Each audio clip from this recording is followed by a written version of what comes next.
gamer. The O.C.G, and I am playing the Banishers. Ghost of New Eden. A game I want to try. They released a demo, so...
Okay, look at my head, I can do them.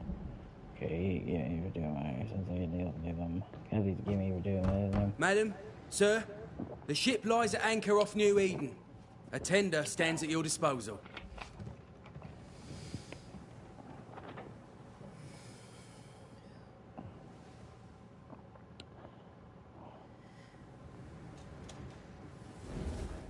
And let me just make sure I'm alive.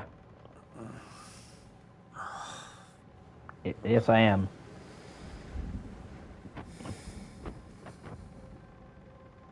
I dreamed of clouds.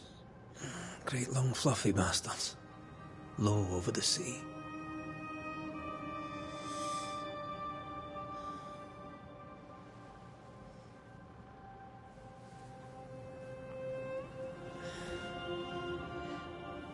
I dreamed of the abyss, in the darkest reaches of the deepest ocean.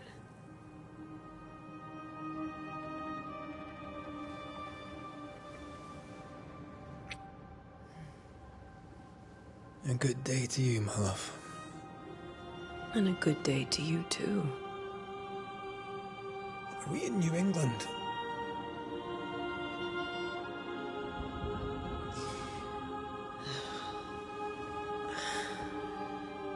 Welcome to America. Something's bothering you. Charles's letter. What of it? The ghost must be uncommonly dangerous, or he would banish it himself. And we shall charge him double. I'm serious. If the Reverend needs help, this can be no easy business. Red, you best be ready. I'll be careful, Master Duarte.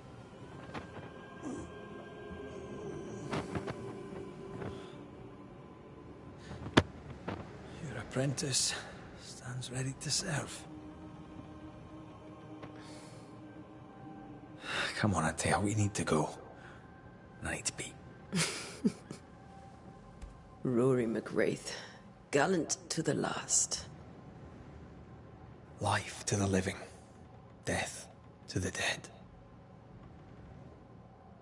Consider our lovers, Antea and Red, the greatest banishers I ever knew. Life to the living, we say, and death to the dead. It is not so simple. Since the dawn of humanity, the dead have lingered. Dead as alive, we are complex and emotional beings. Many and tangled are the ties that bind. Since the beginning of memory, banishers have fought to sever those ties. Death is but a trifle. It comes to us all. To haunt or be haunted. There lies the true horror. I, Charles Davenport, should know it. The haunting of New Eden scared me to death. I dearly wish I had not begged my friends to come and lift the curse.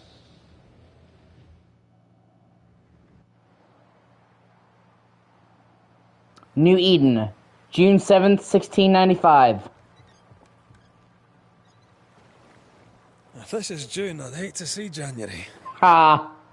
I'd want to freeze my backside off in the summertime. I'd have stayed in Scotland. That's funny. London wasn't much better. Look at it. It's cold as a bishop's arse. And twice as white. I don't mind saying it, I'm very disappointed. Charles wasn't lying. New Eden is cold as death. You may well be disappointed.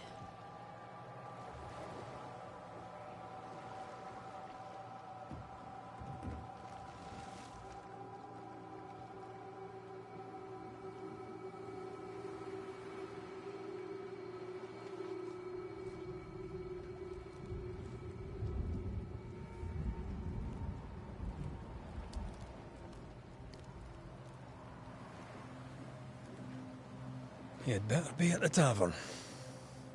With a hot grog. Or two. I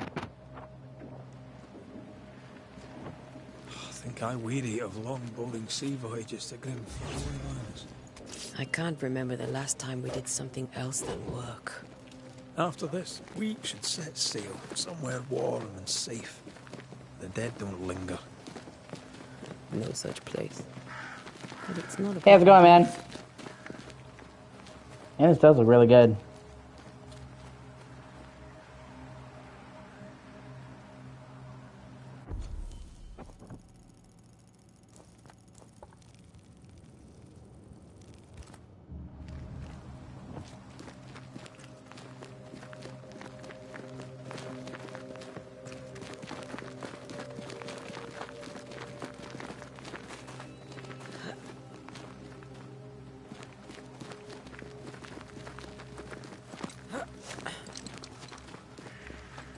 Yeah.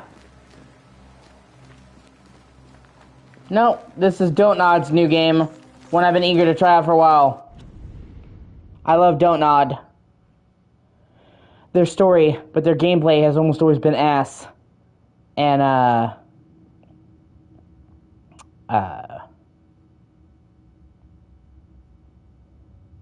they, you know, this game seems to be like the first Don't Nod game with actual good gameplay. I think we can get through here. Sure. Let's go traipsing through the rotten, falling down.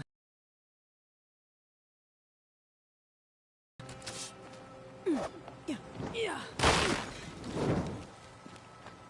Looks steady enough.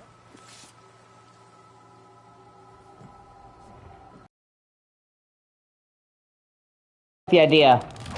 A bunch of forlorn lovers. Watch out! Bunch of forlorn lovers and a fictionalized version of colonial America.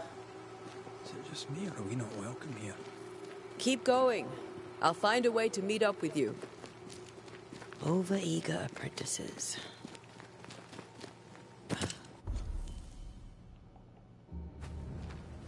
Plus, it actually has a pretty sizable world, unlike like the vast majority of Donut games. So, okay.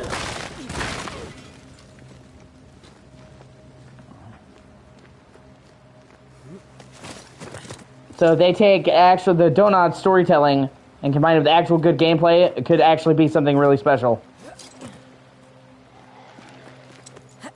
And what I've seen, people are saying it was God of War 2018 and Ragnarok they took inspiration from. If so, there were definitely worse games to take inspiration from. So I guess we're about to see. Pest.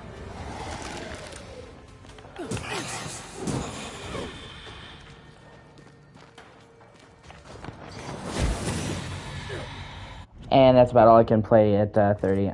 I always fuck around with the different modes. And from what I've seen, this game also does pretty rock solid 60. Everything all right down there? Just a sneaky wanderer. You? Same. I managed. Are these spectres watching the road? Maybe. But are they keeping people outside town? Or are they keeping them in?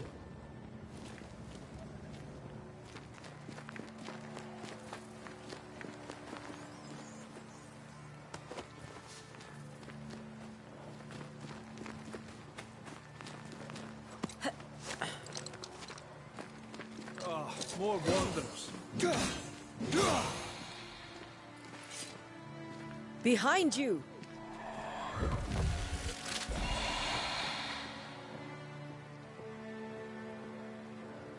I saw they had a free demo, and you know, you can transfer your save file if you buy the full game. Like, okay, I might as well try it out. Plus, right now it's on sale for $50, or well, just shy of $50. I'll have to see. I'm still deciding what to get for my birthday. It's easy as falling off a box. Not easy to decide when there's so many good games out right now. Rise of the Ronin, Banishers, Final Fantasy VII Rebirth. People are dead. The original settlers, perhaps.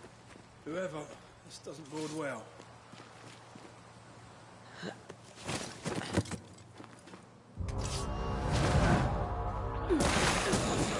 Too slow.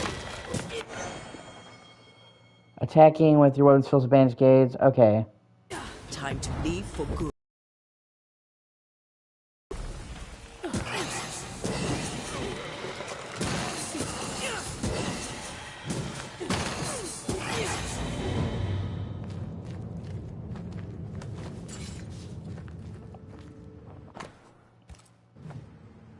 These people left New Eden Town just a few days ago.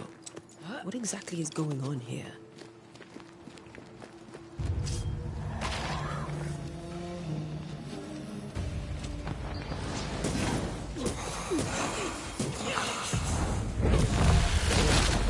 Best.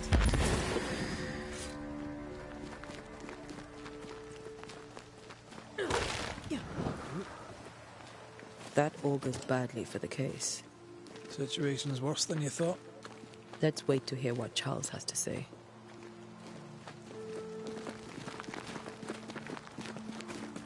Empty docks in a growing settlement. Never a good sign. Are the town selectmen sitting on their arses? Isn't that what selectmen do?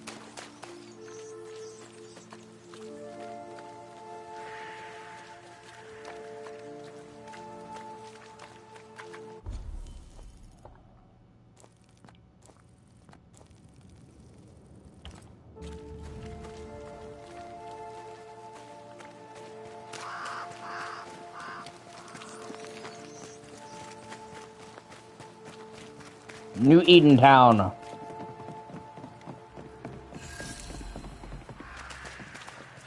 welcoming committee. Let's find the inn. Let's find Charles. It'll be good to see Charles and Esther again. Would you a lecture on the sanctity of marriage? Esther wouldn't dare. And we don't need a piece of paper to keep us together. Aye, I remember you telling her.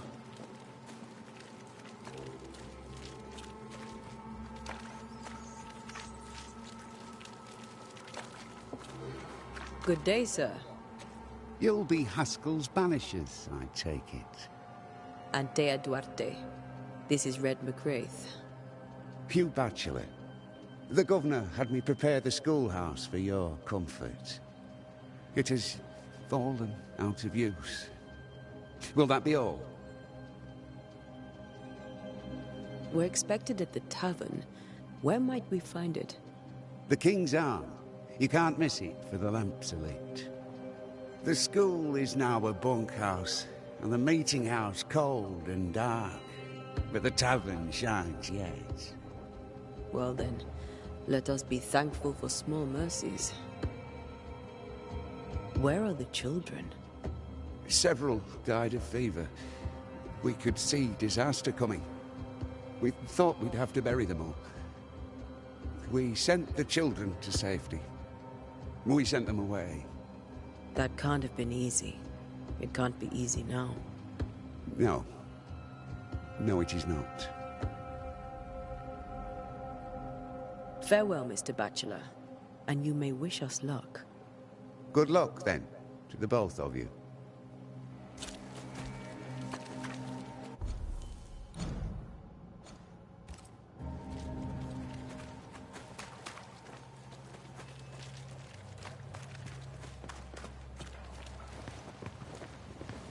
Oh, what? You see a black person, you can go in your house? Racist!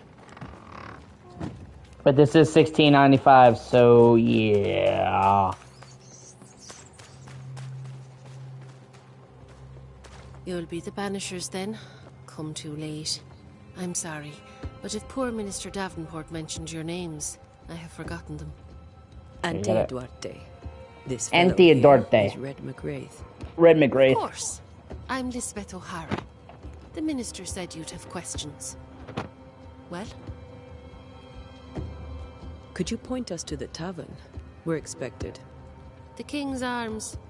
I'll not point it out to you as I disapprove of drinking. It's the large building, next to the gallows.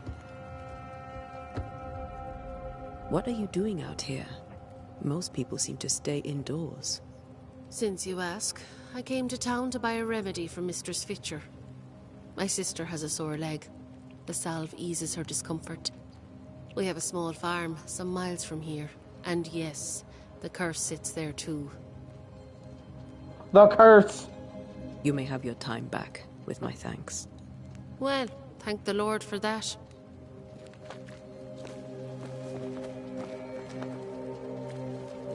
I do like the graphics. I mean, they're not fucking mind-blowing, but it's a pretty aesthetic.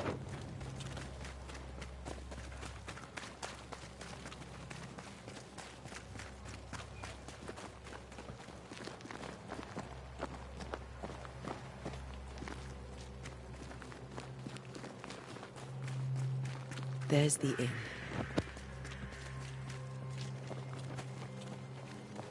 Yeah, what I'm saying is, like, obviously the graphics aren't fucking amazing, but the...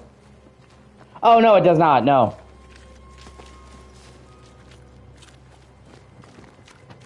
Just the start.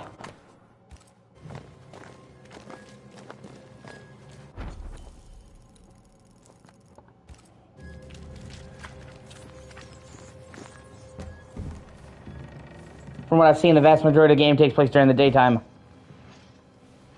Charlie, Yeah. we're here. Your prayers are answered. Poor as... Well, from what I've seen, it is mostly 60. There are some dips here and there, but I watched a frame rate analysis, and for the vast majority of the game, it's 60 on both consoles, so... Finally. Banisher, please come in. As it is called, your serving woman may sit while we talk. I'm the help. She's the boss. You're not Charles. My name is Antea Duarte. Because it's a demo, you can buy it.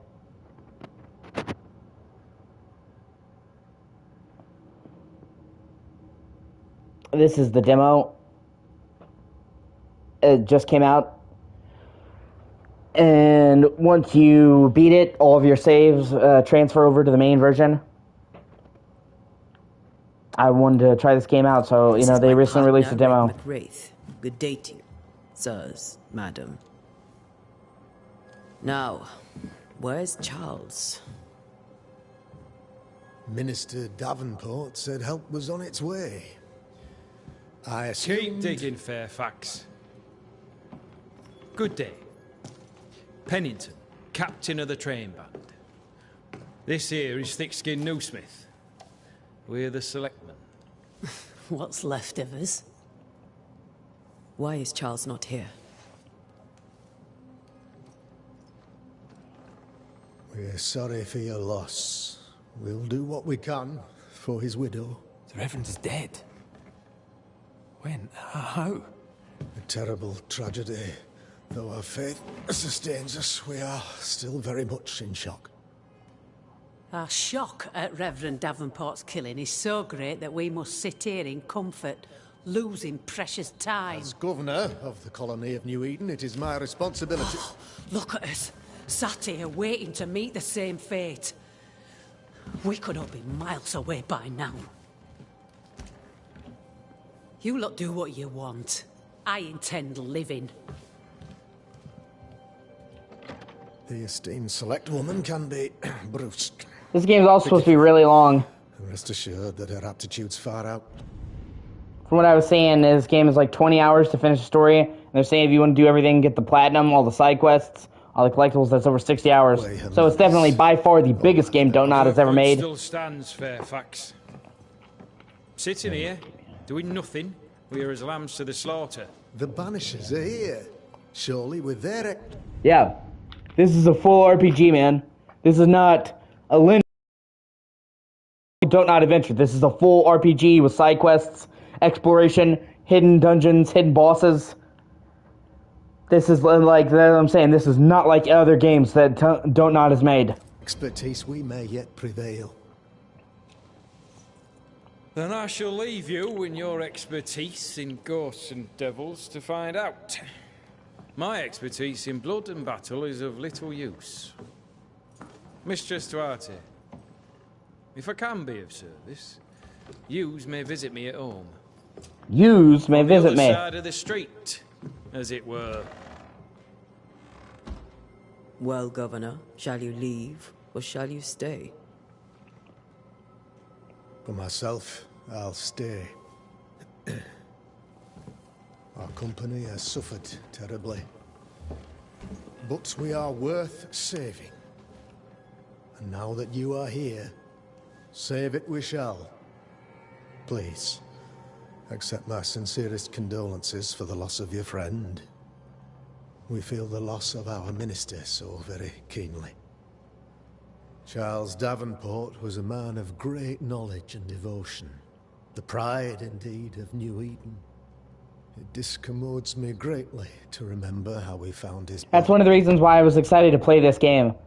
Is because I like the story of Don't Not games, but they're basically interactive cutscenes, or the gameplay they do have is shit. So the thought of playing a Don't Not game that actually has, great gameplay is really enticing. They can combine what they're known for with good gameplay, then it's going to be really great.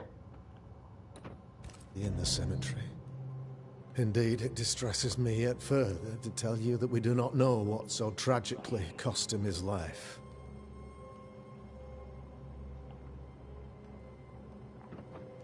What do you think happened? I could guess, to little use.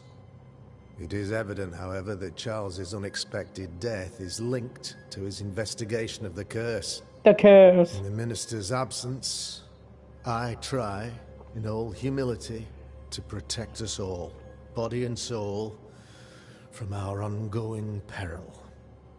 You see, in my youth, I too was something of a demonologist. Rather a good one, if I say so myself. We're not demonologists, and neither was Charles. Is his widow Esther taking visitors? The widow Davenport is at home, and does not much venture out. Their house overlooks the dock. I offered Charles a home with a view across a pretty meadow, but he refused. He preferred the village life. Speak to her, if she'll see you. But she knows no more than we do about how her husband died. What can you tell me about the curse? I can tell you that it has been our misery for many long months now.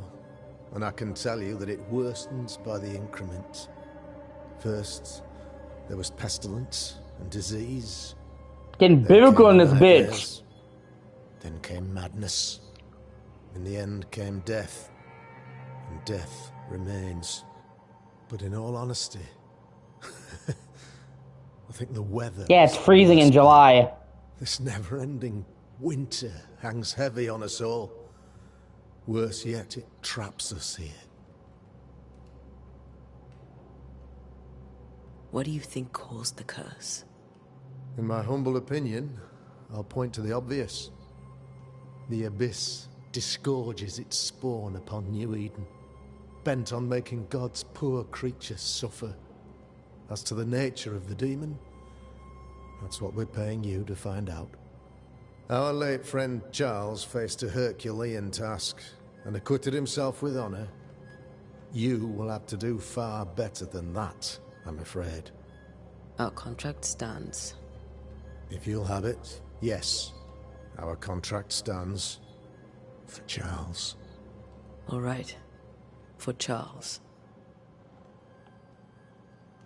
Why is town so empty? Of those who did not die, we are the few who stayed. Though our motivations may differ, all who remain have shown extraordinary faith and courage in the face of our adversity. Those who left, where did they go? Boston, outlying settlements. Anywhere, everywhere. Yeah, it's kind of weird. This game is technically set in America, but it's set in a fictional region of America called New Eden. Heard the weather has likely closed the roads. Some believe the path through the dark woods offers salvation. I do not.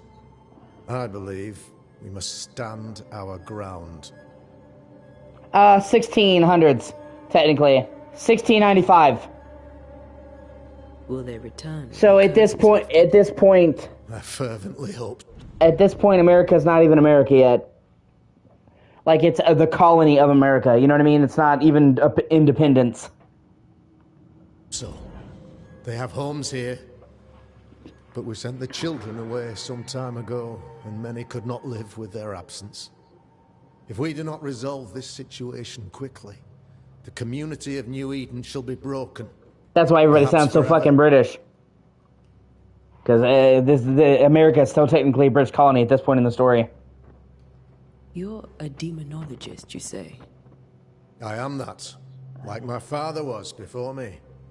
Faith and science are our twin compasses, you see, to a deeper understanding of the secrets of God's green and pleasant land, and those who threaten it.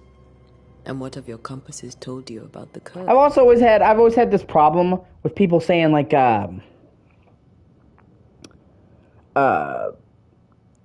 science and faith are diametrically opposed. Like, you can't, believe in God and be into science. It's fucking bullshit. Or vice versa. They have told me that Reverend Davenport was better placed than I to solve our problem. Which is why you're here. We agreed it.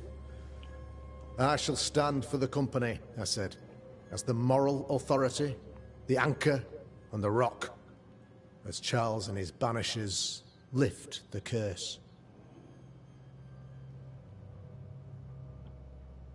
Heroic work all round. Indeed it is, madam. Indeed it is. But we do it all the same, because we must. Aye. Because we must. Yeah. Thank you. We have what we need. Then I wish you success. My mind. And like I said, unlike, previous Don't Nod games, this game actually has a pretty big fucking map.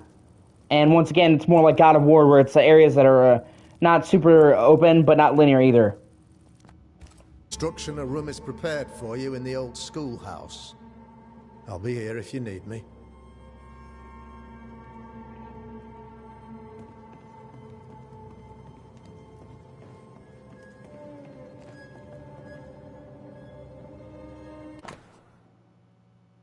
He's closing the tavern.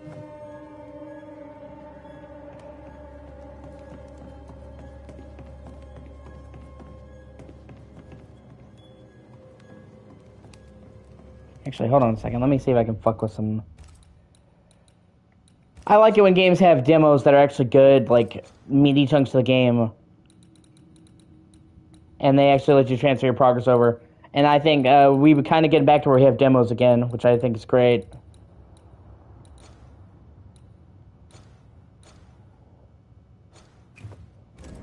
A lot of, there used to be, we had no demos, and a ton of major games these days actually have good demos now. All the Final Fantasy games have demos. Yeah, definitely. You should definitely be able to try it out. And I actually like this more. I actually think this is the best way to do it, because even typically when we had demos, before, they would be just tiny segments that were like a curated section. Whereas the demos now are usually a few hours, if you're lucky, and they're, like an actual chunk of the game, And that's how I think it should be. I understand that the goal is like, man, we want to wow the game gamers with our demo. But at the same time, it also is like, if you choose a choice section of the game, you're not showing people what the average experience is, I think Final Fantasy has been doing it incredibly well, because you can play through the start of the game, and just play the literal start of the game in Rebirth and in 16 and see the actual beginning and what the general gameplay is, but then they have a curated section with stuff later on. You know, like after you play 16, you play the start of the game, and then there's like an optional thing you can play. Here's some stuff for later, so you can try fucking around with like actual multiple sets of icons that would normally take you a while to get, and then transfer your save instead of just like I would much rather get to fuck around with the nuts and bolts gameplay of the demo than to play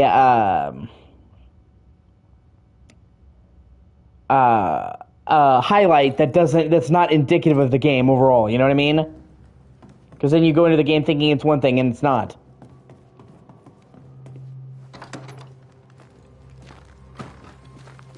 Damn it, Charles. Those accursed sea storms. If only we'd been here earlier. I know. But as Charles would say, another day, another soul to save. These people have no idea what they're up against.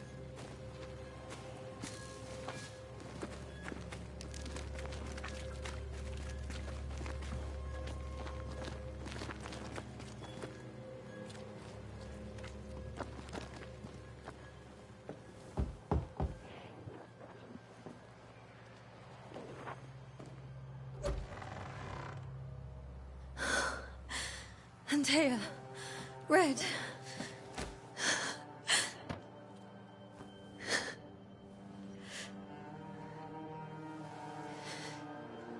Come in. Plus, actually, like, the whole theme of them, they're being lovers, actually makes kind of sense. You might think, well, one of them is white, one of them is black. Well, the guy who's white is Scottish. And as I'm sure you know, Scottish people weren't treated very well by the English. So they both have faced their own forms of oppression. So I try to explain to people that racism is just indicative of a larger issue. Racism comes from the fear of what's different. Okay? If it wasn't race, it would be something else. Look at England.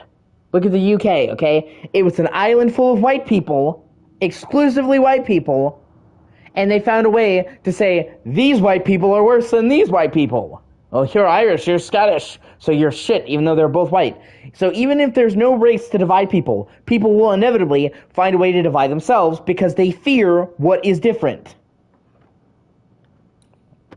And just about every single illness that besets humanity, every type of hatred and bigotry can come from that, okay? Hatred of gay people. You're different. I hate you. Hatred of people with mental illnesses. You're different. I hate you. People who are different race. You're different. I hate you. It's always about all of these ills, like I said, all racism, sexism, bigotry, homophobia, all come from the same source. Fear of what is different.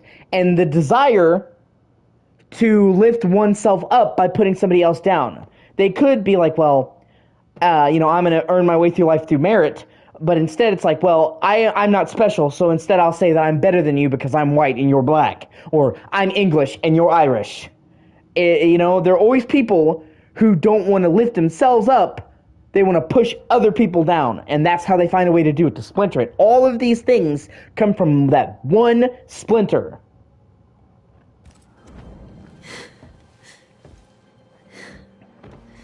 Black people just got it really badly in America when it came to America because they were a minority.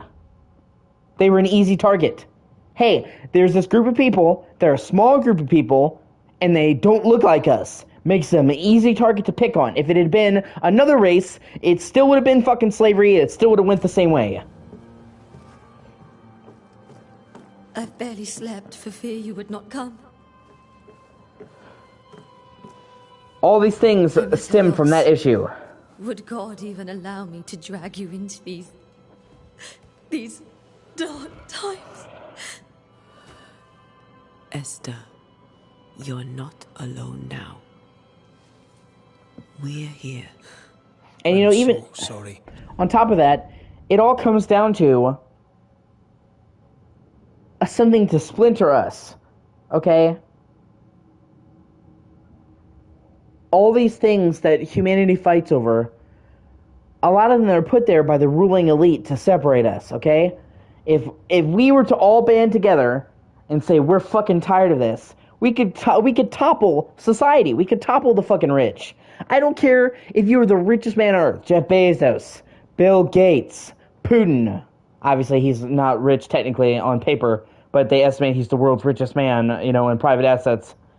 I don't care how rich Putin is. If enough people wanted him dead and banded together, it would be done. I don't care if you're Jeff Bezos. If enough people come for you in a lynch mob, that's it. And we outnumbered the rich people like what? 1,000 to 1? 10,000 to 1? 20,000 to 1? Literally, it's like what? Like a couple thousand people who are rich in the elite of society, and then billions of people who aren't? The only reason that we don't progress and get rid of all these people is because we think that we are powerless, and because they divide us. A lot of these issues that we're facing, racism, sexism, classism, all of these come from them put in our way to divide us, because if we were all working together, we would be unstoppable. That's why I try to tell people, the world, and America, but, the world, is not segmented by a race war, or a sex war, or a sexual preference war. It is a class war. Okay? It's not Democrats against Republicans, it's not white against black, it's not gay against straight. It is rich against poor. Us against them, okay? Because if you don't think that the Democrats, people always talk about the Democrats, if you don't think they're getting filthy fucking rich, they are, okay? That's partially what's kind of pushed me away from Democrats, and I'm not going to go into a whole rant about it because we'll be here all day. But I used to be a staunch Democrat, and now I sit more in the middle of the aisle, because to me, they're both just as bad, okay? Democrats say they want to help the common person, and then they still continue to tax us to hell. Democrats say they want to change the system, and then they just repeat the same shit every fucking time. Democrats say that you should tax the rich. I honestly don't think either of them is better. I think they both suck dick. They aren't better. They're both evil in their own way. They are two heads of the same snake. They are two parts of the same coin. They are both part of the problem, okay? Because, and it's not just in America, mind you. It's also, in India. It's in any other part of the world. It's in any other part of the world, okay? There's always two parties. The majority of the world has settled into a two-party system. And what that does, though, is ideally, it would allow a counterbalancing of narratives. If one party had all the power, then it would be bad. So you think it would be a good thing. Well, we have two parties to balance each other out. But what has happened now, and what has happened in modern society that is fucking killing us, these two parties bring out the fucking worst in each other. So, I'm trying to figure out a way to put it. They are part of the same problem. Yeah. Because when you think about it, man, Democrats need Republicans. Republicans need Democrats. They are the only reason for each other's existence. And they always do the same shit. A Democrat says, all the problems in the world are caused by Republicans. Elect me into office and I'll fix them. And then a Republican says, all the problems in the world are caused by Democrats. Elect me and I'll fix them. And then nothing ever gets fixed because they are part of the same system. And most of the time, it's not even real outrage, dude. Do you think that most of these Democrats or most of these Republicans actually hate each other? No, most of the time they don't. It's all fucking show. It's theatrics. Okay? We sit there and we think that they're Democrats or Republicans or whatever your two parties are in your country, whatever your two parties are. And we sit there and think, oh, they're in a bitter war. No, dude. They're all fucking holding hands, making bank, while they're waging war against us.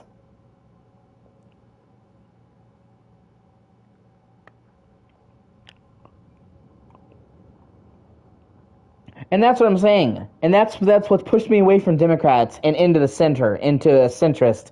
Because, honestly, I think both fucking suck. And nothing ever gets solved with either of them. Every time we get, I'm going to fix the problem from the last guy. I'm going to fix the problem from the last guy. And yet, nothing ever fucking gets solved, and the world continues to circle the fucking drain. Okay? And on top of that, politics are supposed to fit the person. Okay? Politics are supposed to fit the person. But what we have done by putting it into this two-umbrella system is that we basically force people to believe in things or go along with things that they don't believe in to fit in their party. There are a ton of Democrats out there, a ton of Republicans, who don't like what Republicans are doing, but they have to agree with what Republicans are doing because otherwise they're not part of the party. And that's another thing that pushed me away, is like Democrats now, in America, there's no room for moderate Democrats. It's either you're the leftist left, whoever left, or you're a Republican. There's no spectrum. You have to agree with everything they say. So you have people, and even voters, going and agreeing with things that they don't agree with because, well, at least they're my party. It's like, well, I don't agree with what this guy says. I don't agree with this guy's policies, but I'm going to vote for him because he's a Democrat and I'm a Democrat, or he's a Republican and I'm a Republican. No, okay? And that's like the whole thing with Trump, okay? I ultimately went for Biden because I did think that Biden is better than Trump, and I still do. I think Trump makes a mockery out of my fucking country, okay? He has no decorum. He has no civility. And I ultimately picked Biden. But I did not pick Biden. I did not pick Biden because I wanted to. I picked him because I thought he was the best of a bad situation. I still think Biden fucking sucks. I mean, he was funny. But he made America look like a fucking joke. On the world stage, he made us look like a fucking joke. You have the President of the United States, the leader of the fucking America, literally sitting there tweeting at people, making, looking like a 14-year-old girl. Like, he made America a fucking laughingstock. And it's not like America's not already, yeah.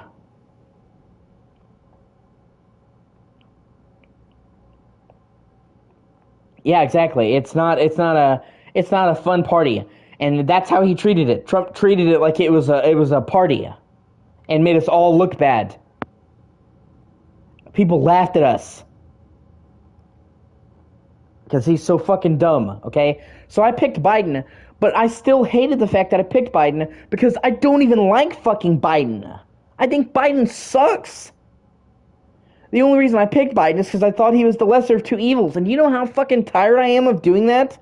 Where it's like, well, I don't like him. I don't like his policies, but, you know, at least he's better, slightly better than the other guy, man. When are we going to get a candidate? I'm like, yeah, that's a good fucking candidate, man. We don't.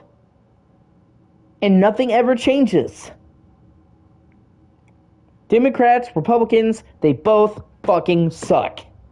They both create the same problems, okay? If one didn't have the other, they could not function, okay? If Republicans were to vanish tomorrow, Democrats wouldn't be like, oh my god, yay! They would actually be shitting their pants because then there's nothing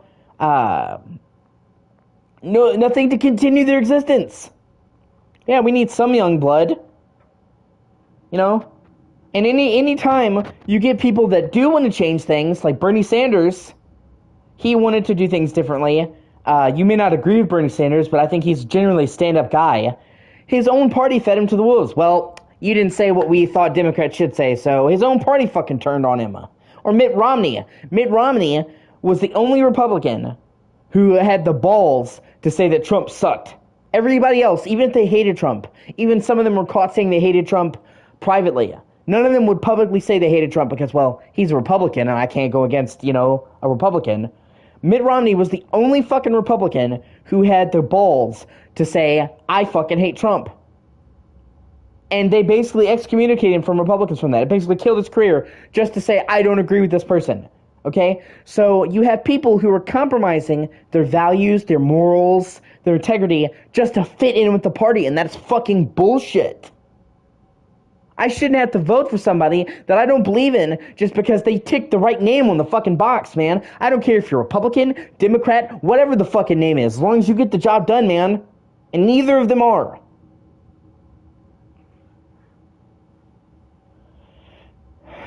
You know, so that's what I'm saying is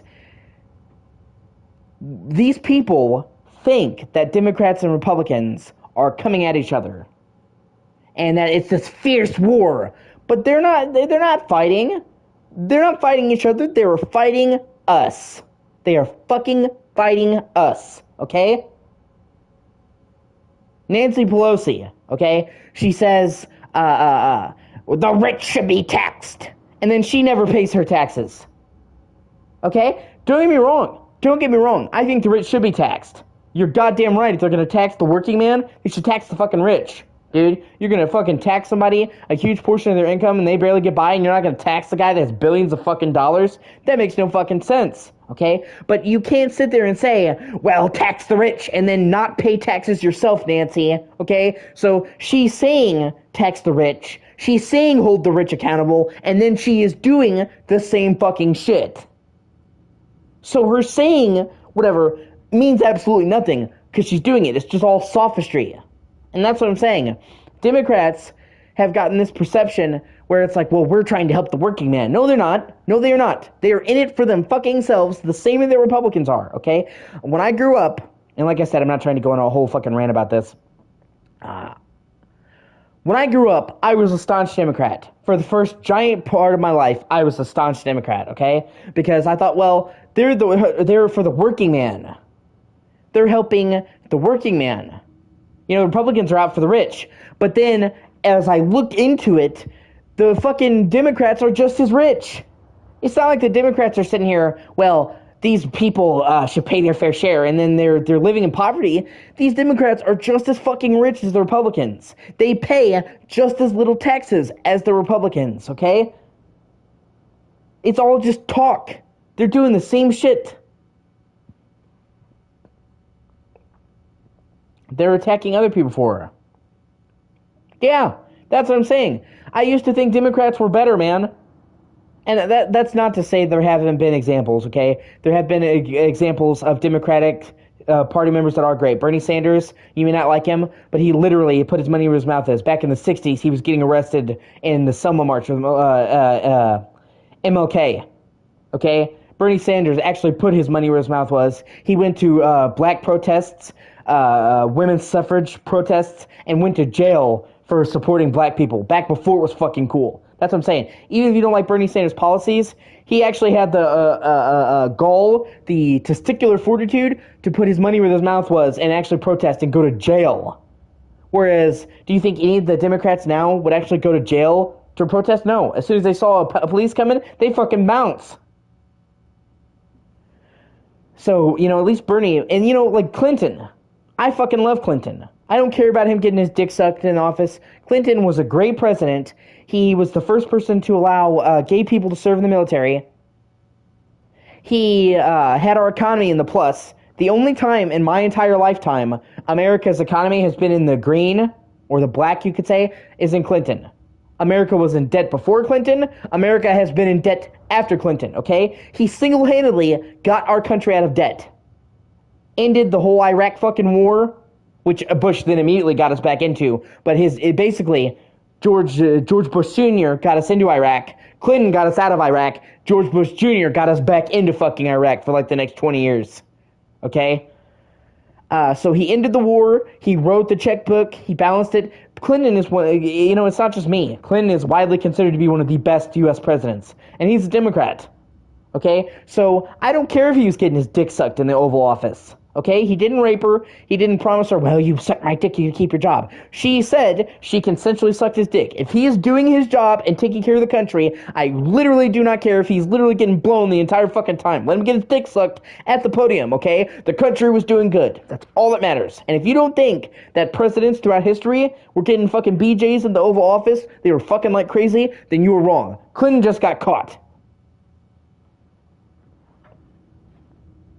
Everybody knows JFK was borking Marilyn Monroe. Does that make JFK not a great president? No. JFK is considered to be one of the greatest fucking presidents who ever lived. And he was borking the shit out of that Marilyn Monroe O.C.G. But does that mean that his presidency wasn't good? No, it doesn't, okay? At the end of the day, you can fuck whoever you want to as long as you're doing right by the country, man. But, regardless. So, as I started to look into it, I see that they are doing the same fucking things that they're accusing Republicans of, dude. I don't side with either party. I think they both suck. I think we need some kind of reformation, man. The current party is not fucking working. The two-party system is not working, okay? Neither side ever fixes fucking shit, and we just plunge further and further into the abyss with every fucking term on either side. Okay? Inflation is fucking ridiculous. 5 years ago, man, when I was 23, or let's say 6 years ago, 22, whatever, pack of cigarettes was like $5. And I know that because I used to buy them for my parents. I don't smoke. I don't like smoking, but my parents are disabled, so I've usually bought their cigarettes for them. Now they're like $9, okay? So in like 5 years, they have fucking doubled in price. That's like a fucking unheard of growth. Like, inflation is killing this country. We're doing all this stuff, and it's not getting better. And inflation was going up when a Democrat was in office. Inflation was going up when a Republican was in office. Inflation was going up during COVID, before COVID, after COVID, when we were in war, when we were out of war, just constantly just going up, up, up, up, up. And meanwhile, minimum wage hasn't increased since like 1995. So even though inflation has increased the price of things by like 4 or 5 times, our minimum wage has not lifted at all. Okay, and the entire point of minimum wage is to be the minimum wage to live a decent life. Not, oh my god, fucking daddy warbucks, but to be able to have a life and have a decent life, okay? Minimum wage does not fucking do that, okay? I understand you're in India, so you may not understand what it's like here, but I am straight up telling you, you cannot survive off of minimum wage unless you were living in a fucking tent in the woods, okay? It does not matter where you go. You cannot survive off minimum wage unless you're living with a bunch of fucking roommates. That's why you see a bunch of millennials either living with their parents or living with like 8 roommates because it's the only way to fucking make ends meet, okay? So minimum wage is no longer working. It has not worked. Okay? The entire point of minimum wage was to give you a decent salary to survive. Like, this is what you need to live, so you should never be charged underneath this. Otherwise, people will be working jobs and they can't live, okay? That no longer applies, okay? I've been into multiple states. Kentucky, Missouri, Ohio, Indiana, Tennessee, Alabama, Colorado, New York, Michigan, Wisconsin. I've been to all those states. Probably more than I'm not thinking of right now. And in none of those fucking states is minimum wage enough to live off of. Okay? So it's like, we have been debating for a decade now to raise minimum wage. Shouldn't even be a fucking debate. Okay? Minimum wage is literally not doing what it was fucking created to do. And then every time they try to increase minimum wage, it's like, oh, we're just gonna hand these young little whippersnappers the world. No, bro. We're asking you to pay us the fucking wage to survive, man.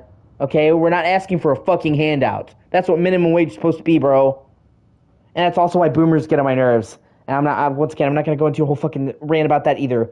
Okay? But they are like, back in my day. Yeah, dude, back in your day, you could work at a burger joint, raise a family of 4, and have a car and a fucking house off of flipping burgers.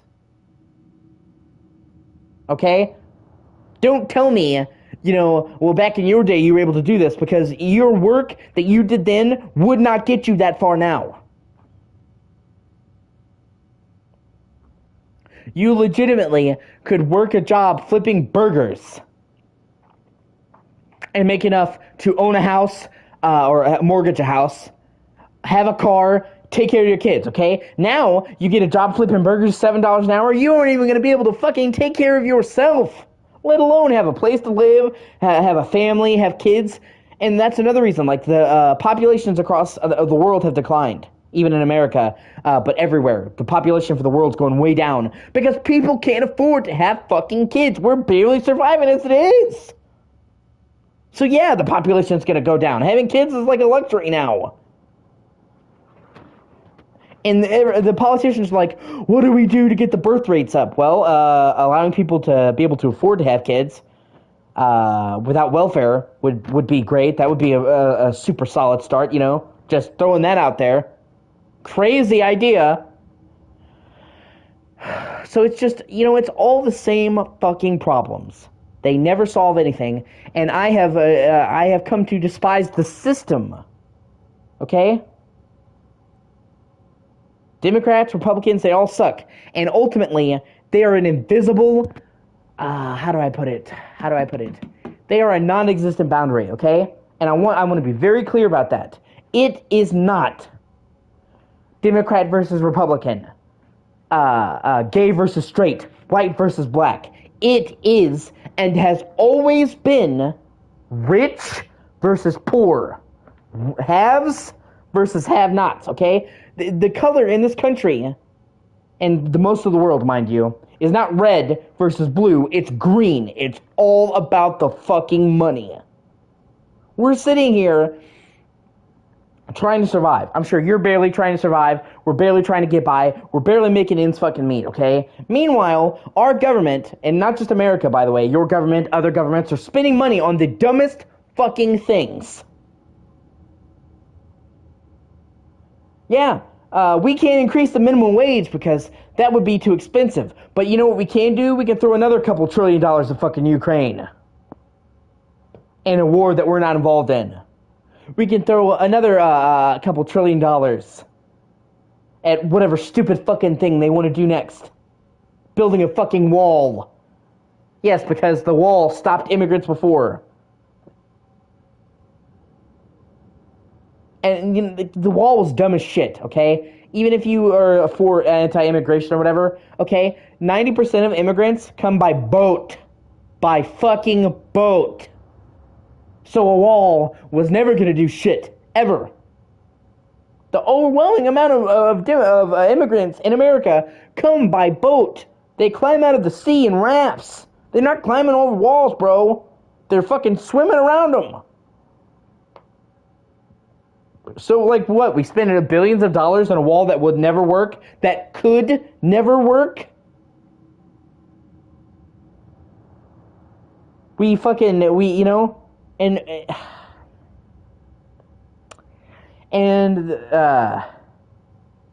exactly.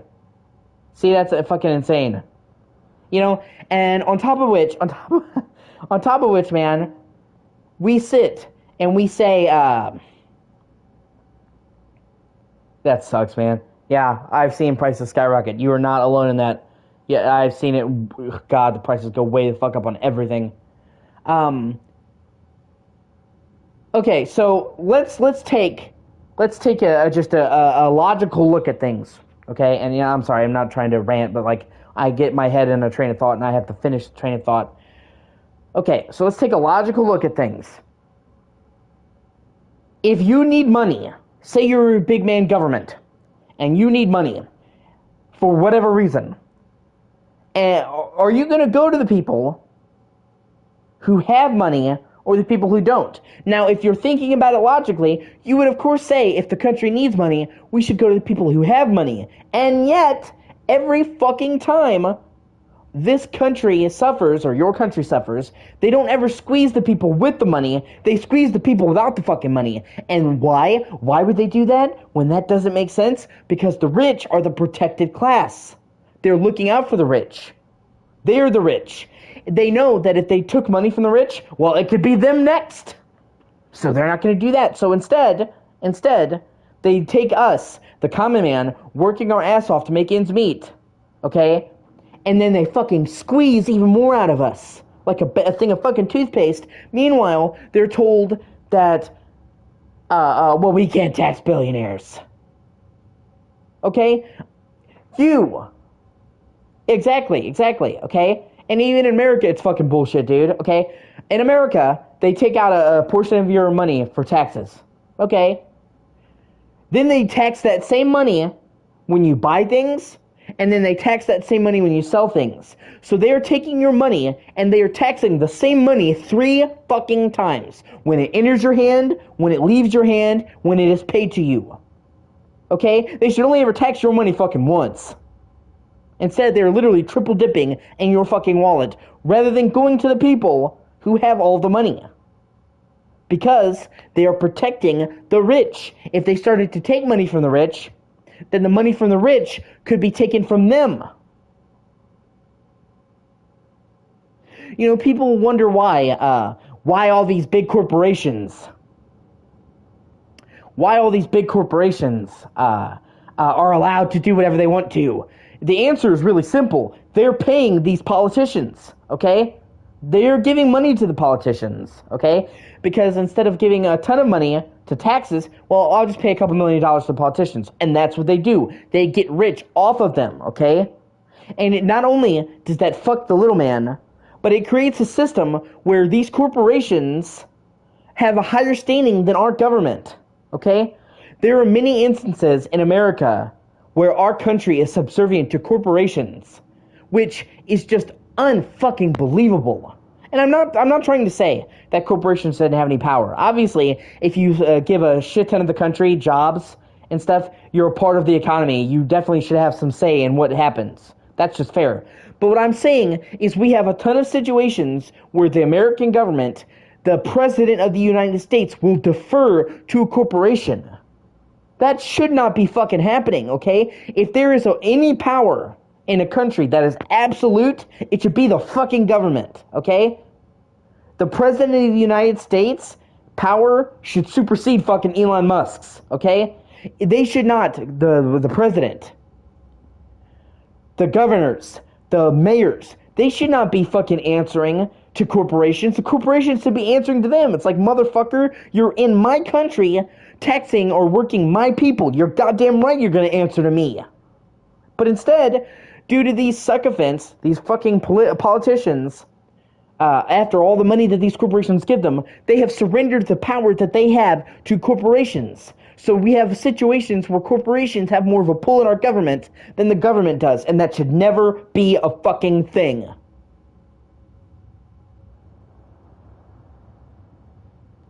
So, you know, that's what I'm saying. So, you know, it's never been a culture war, man. It's been a fucking class war. It is the rich and the poor, okay?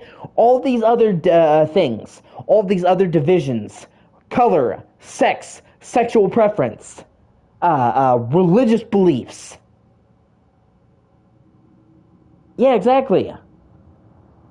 All of them are just things that they use to segregate us. Because if we're too busy fighting each other, we can't fight them, okay? Like I said, if all the people in America woke up tomorrow and said, none of us are going to go to work until they answer our demands, they would fucking buckle. If they said, none of us are going to vote you into office if you don't answer our fucking demands, they would buckle, okay? Instead, they keep us segregated so we can't do that. Because like I said, it doesn't matter how rich they are. It doesn't matter how powerful they are. A lynch mob is going to get you all the same. Okay? So all of these things that they do, Republicans versus Democrats, Democrats versus Republicans, it is all fear-mongering that is used to divert our eyes from the real problem. That the rich keep getting richer and the poor keep getting poorer. And on top of that, they literally give nothing back, okay? It's not like they're sitting over there and they're making their money, right? And they're like, well, we're doing our thing and you do their thing. Their money is made off of our fucking backs, okay? Do you think that Elon Musk would be a billionaire? Jeff Bezos would be a billionaire? If people weren't fucking working at Amazon, weren't working themselves to fucking death at Amazon, at Tesla, SpaceX? No, they wouldn't, okay? They are literally making their empire, their money off of us, and then they are turning around and refusing to give anything back. Okay? Because, okay, you know, and this is the last I'll say about it, and then I'll get back to playing the game because I'm not trying to derail it. I typically try not to get political, okay? But in this moment, I have a lot in my head going through that I'm trying to explain my political beliefs and the way that I see things.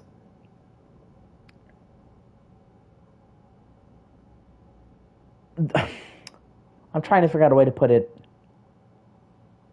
Okay, I am not against the rich. I am not against the rich.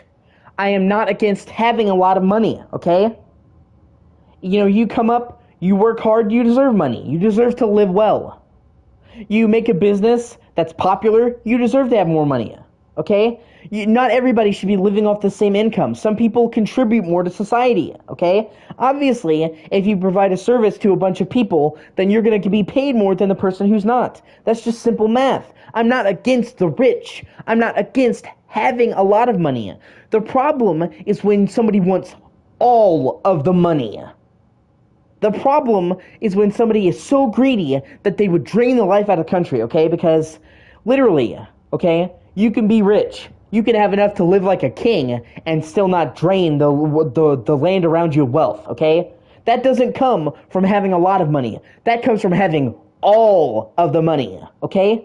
So, they were saying stuff like, eat the rich. No, dude, okay? It's not about the rich. It's about the people who want all the money, okay? I could be a millionaire right now, okay? My streaming could take off tomorrow. I could be a millionaire. I could be a fat cat living on a fucking mansion in the hills, okay? And I would still not be draining the wealth of the country around me. These people, however, get so much money that they are draining the country around them, okay? I don't have a problem with people being rich, living well, living good lives, especially if they provide a service, okay? Even when it comes to, like, actors, okay? You can say all you want to about actors, but they're entertaining people, and people are giving them their money. So if enough people want to see them and see their movies that they're rich, then I don't think that's exploitation, okay? And there is definitely services rendered. And when they take money, you know, they take small amounts up front for a movie, you know? It's not like they're draining the country to get their movie money. It's like, you know, 1 million people saw my movie, and they gave me $18 each, so I'm a millionaire. Football. People want to say, we give out this money to football, okay? People want to see it. People pay to see it. That's the reason why we give all this money to football. It's not corporations that are giving the money to football. It's the people, because they're entertained and they want to see it, okay? The problem is when somebody wants to be ludicrously rich. Putin, for example. The entire reason he annexed Crimea, the entire reason he's taking over Ukraine, or trying to, he's failing, is because he drained the entire country's resources. It is estimated that, off paper, because obviously he's never made his accounting public, because he's a fucker, he is the world's richest man. He's a trillionaire. He literally has about 90% of the wealth of the entire country of Russia. He has so much money that he has almost single-handedly taken the money from every other citizen in Russia. Okay? If he had 1% of that money, he would live like a fucking king. I don't have a problem with people being rich. I have a problem with people being insanely fucking rich, to the point where none of us can have it, okay? You know, you want to do you and get yours, be on that grind, fine, okay? But when you start, like, literally draining the country around you, that's when somebody needs to step in. It's like capitalism. Everybody bitches about capitalism. capitalism is not bad. Unchecked capitalism is bad. Any kind of government, any kind of commerce that is unchecked is bad. Okay? If you were to take capitalism out of America tomorrow and you replaced it with a new type of government and then you didn't put regulations on it, that would also become a problem. The problem isn't with capitalism. The problem is with capitalist people doing whatever the fuck they want and not being held accountable. Okay? If we were to put the proper checks and balances on these billionaires, it would be fine. Okay? And, let me put it like this, okay? America back in the day used to tax its rich. Okay?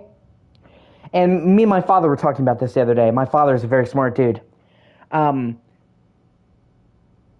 in the day, there were tons of rich people. In the 1800s, the 1900s, even in the founding of America, there was always rich people. The difference is that they had one of two options. Either A, they had to pay a chunk of their income in taxes so that the chunk of the money they were taking was put back. So it's like you take from the people, you give back to the people. Or B, they would do public works. Like, say you were a businessman in the 1800s in America and you didn't want to pay taxes. Well, okay, build a school, build a railroad, build an orphanage. So what you had happening was just like before, just like now, just like right now, they were billionaires trying to get out of paying taxes. But the difference is back then, they would build a fucking school.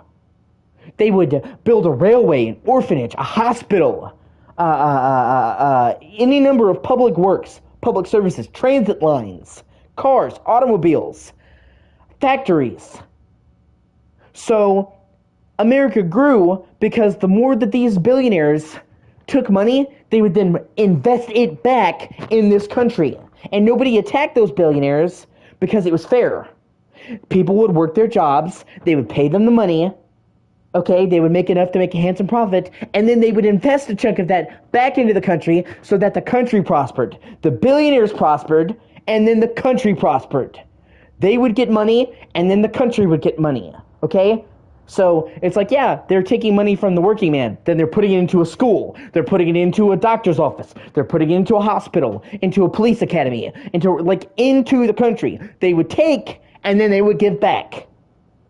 Okay? What changed is now they just take, and they don't give back, okay? Because I tell you right now, if we had the billionaires making hospitals, schools, roads, infrastructure, we could have the problems in this country settled really fucking quickly.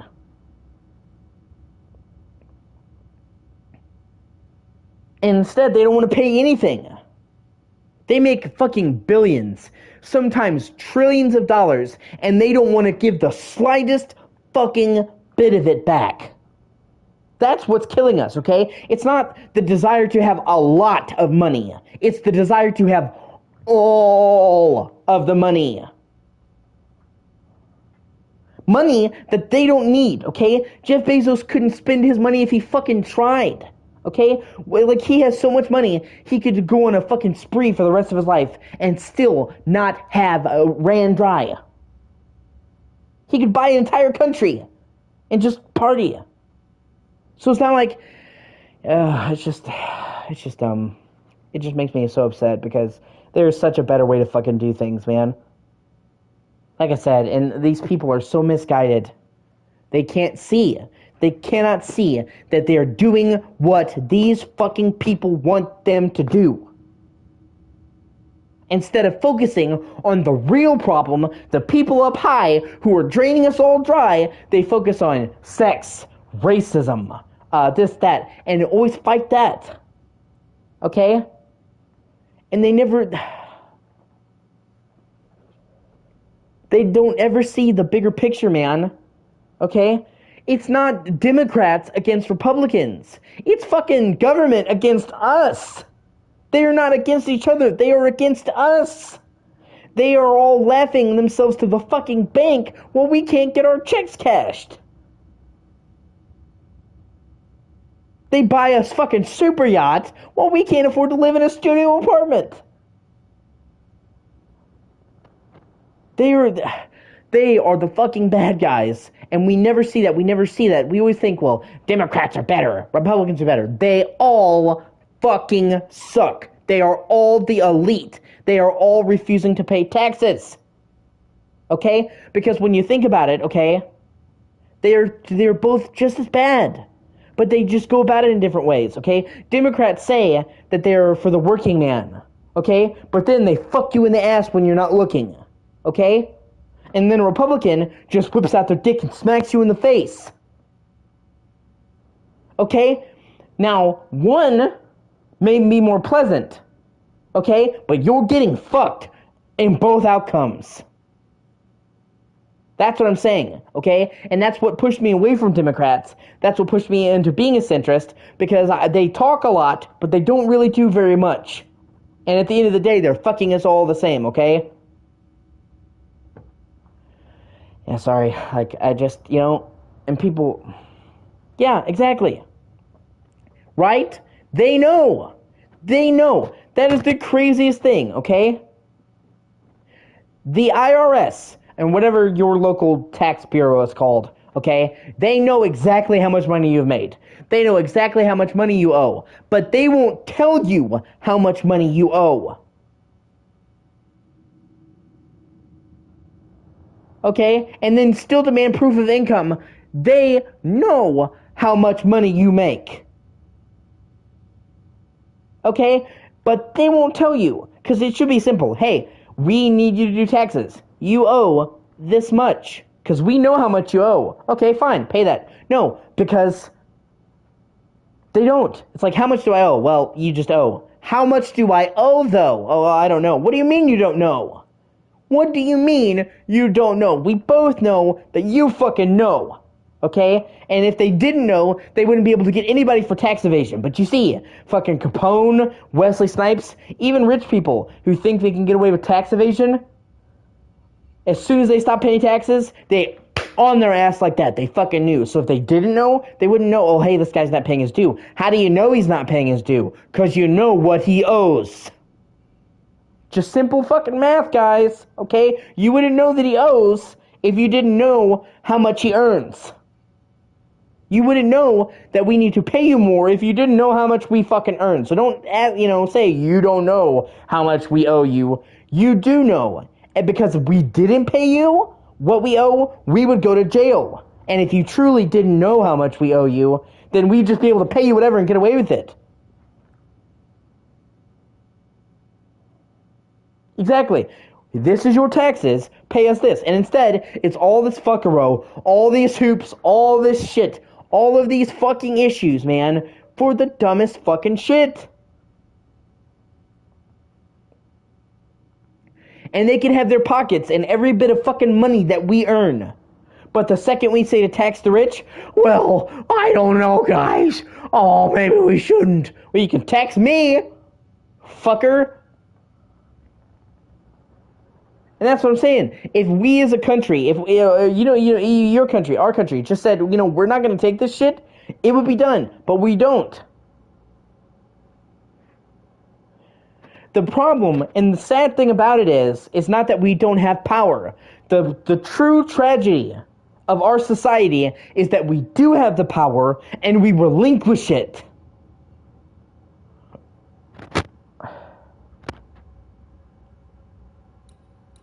We didn't get here on time. Truly. I know. Charles kept saying it. Have faith. Have faith. Have faith, Arthur. They will come. If only he had kept his faith himself. What happened to him? Poor Charles. Just one more victim of the curse of New Eden. You know how he is. Was. So, last thing I'll say about it, because, like I said, I'm not trying to rant or whatever, and I do want to play more of this, get into it. I'm just saying, okay, people don't ever see the real cause. They're rallying, because we've seen, it's so unfortunate. It's so fucking unfortunate. We have seen that people can do great things when they put their mind to it. We've seen fucking Black Lives Matter protests, where they fucking razed cities to the ground, caused millions of dollars in property damage. We've seen anti-Israel protests, which I don't agree with what they're doing, but we saw when they had a cause they were passionate about, they were able to militarize and get their shit together and make it a change. Okay? So they are capable of causing change, of banding together, but it is always for the wrong shit. If they ever took that effort and they focused it on the real issues, we could see real societal change. Instead, they're railing, they're banding together, they're waving their pitchforks, but they're off over here in the next fucking alley. They took a wrong turn in Albuquerque.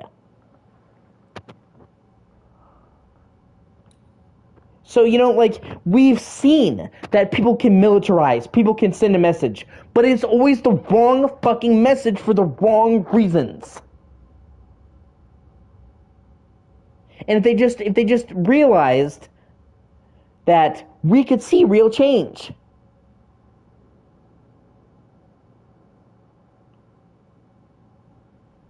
But we don't, because they won't.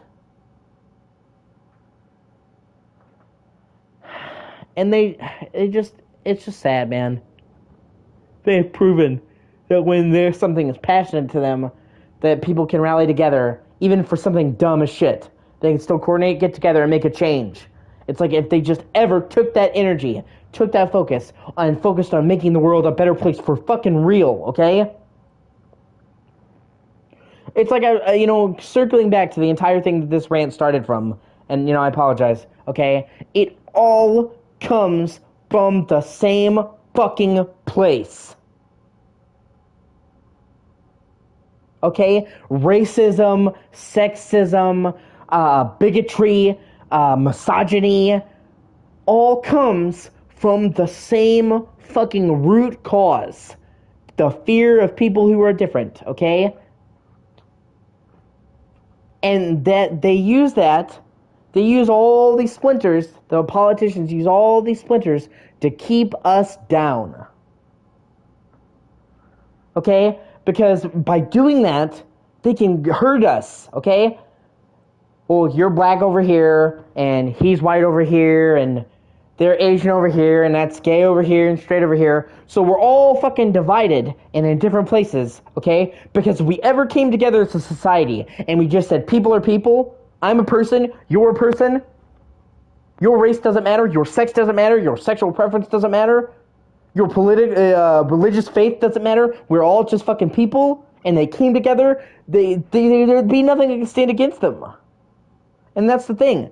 These people literally think, well, it's rich society. What am I gonna do? We can't do anything. Meanwhile, they're the only ones who can. So, while they're pulling the fucking strings. And that's the thing. There's a saying, the greatest trick the devil ever pulled was tricking the world into thinking that he didn't exist.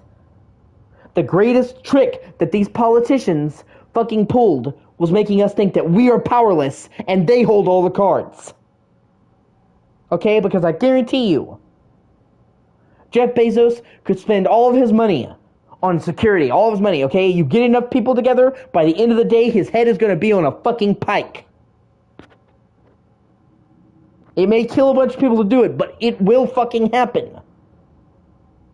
We're literally 1 billion people letting a couple hundred people tell us what to do, thinking, well, gee, we're powerless, we can't fight back. Bitch, we could tear them limb from limb.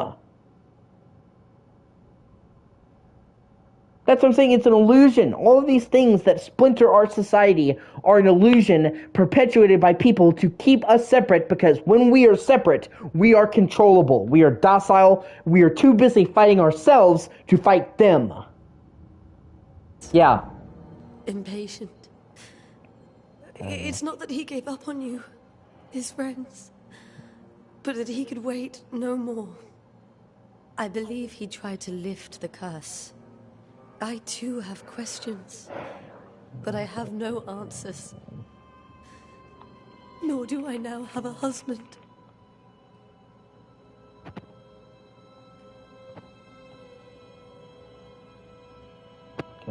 How were things, before all this? Before the curse? It was a busy and exciting time. Charles immersed himself in the community here. He had a hand in everything. The people came to rely on him. I'm sure they look to someone else now, but I can't imagine it's the same. What can you tell me about the esteemed Governor Haskell? Fairfax Haskell is well-read and educated, but at times his back can be too stiff. He shares Charles's interest in the unknown, but his passion seems less than... And, you know, okay, last thing I'll say about it, I know this just occurred to me, okay? That's what I'm trying to say when I say people are people, okay? I don't look at it as American. I'm a white American. Or, you know, my friend, he's a black guy. We're all just my friends. You are all just fucking people. That's all it needs to be. I don't think of you as my Indian friend. I don't think of fucking Nero as my black friend. You're just my friends. Okay? Because those things, color, sex, race, you know, they don't fucking matter. Okay? You're good people. That is all that matters. Practical. He's an academic. Still, good to know our patron has some understanding of our work. We met the captain, too, along with the huntress, Thickskin. Do you know them? I find Thickskin Newsmith's manner a little frightening, but I think she has a good heart. A fine hunter by all accounts. Yeah. Captain Pennington comes with a reputation for soldiering. He comports himself with a wry dignity, but I suspect that beneath it all, he's just... sad. Charles thought so too. There are wounds beneath Saul Pennington's armor, he said, that time and God have not yet healed. Is there anything we should know about? Lord, deliver me, for I cannot endure this. I cannot endure it, and Charles does not deserve it. Anything at all, Esther. Please. I have felt Charles present about the house. His ghost lingers. He needs help. He needs some milk. Here, I promise I will know no rest until he has his. You can count on us. We'll start with the house.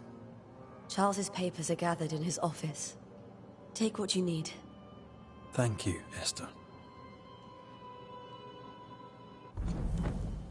Okay, they, like, actually... Okay, cool. We'll take a look around, if that's all right.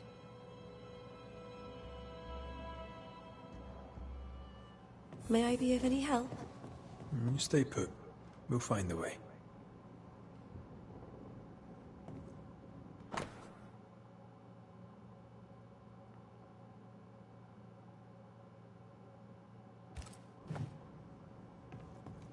That porcelain saw many a dinner-turned-lecture with Charles. I miss him so. So do we, Esther.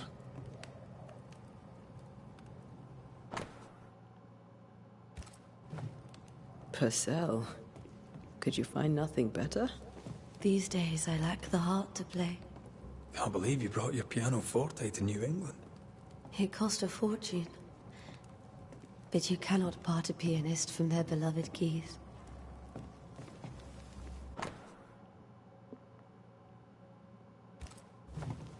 I didn't know Eleanor and Charles were still in touch. The St. Paul Brotherhood is a tie that binds. Charles was so eager to continue his research here in New Eden.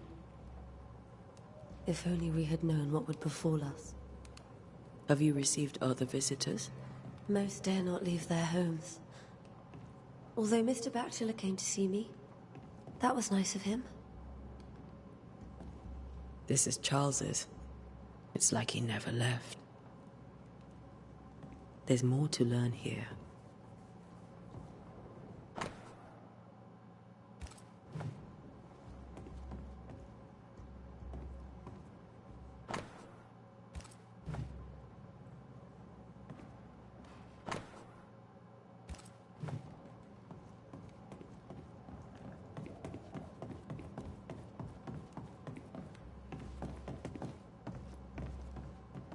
Charles is still here and Esther is completely distraught.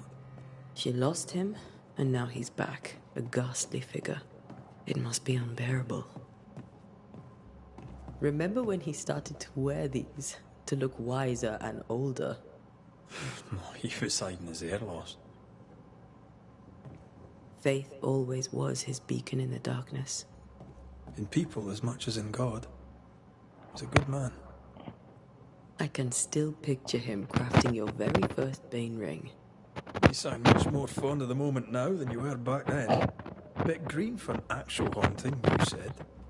You were. Still, you did all right.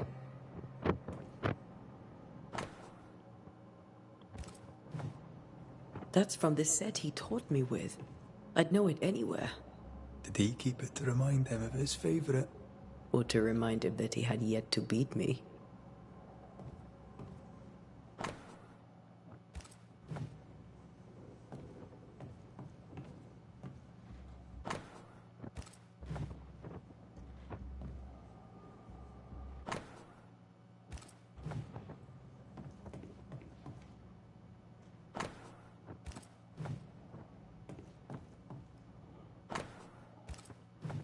I mean, you can definitely still see they put a focus on story in this game, but it's not like the whole point, you know what I mean?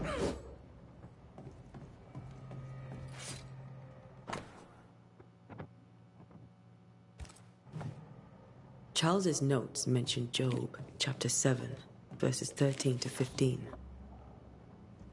I'll look for that reference. Red, you dropped something.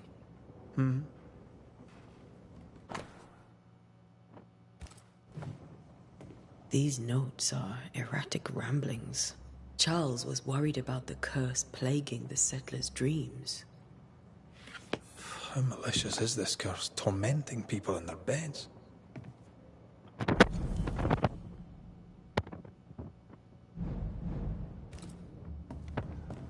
And it's kind of cool because it's like an actual investigation. I also like the fact that they don't limit your movement in the house. Or they didn't. I thought they Where are you didn't. staying, my dears? The governor had a room prepared for us in the schoolhouse. The schoolhouse? Wouldn't you rather stay here? You'd be more comfortable. It's very kind, but we've a long day ahead of us. Don't want to bother you. I don't have much. But promise me you'll come for dinner tomorrow. For old time's sake? Of course. I hate it on a lot of games when they force you to move at a certain speed.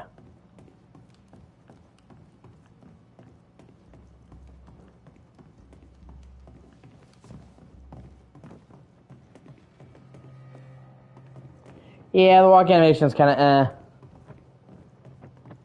it's just a minor thing. It's not really that big of a deal. This is still a smaller budget game.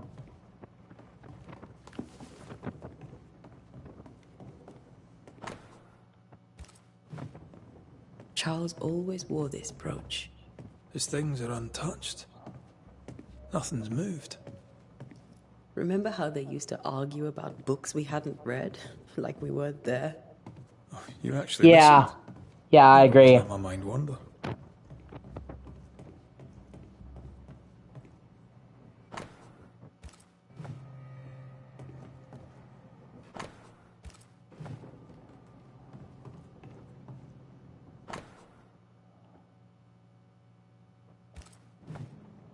Esther couldn't attend Charles's burial. Poor woman. That's terrible for her.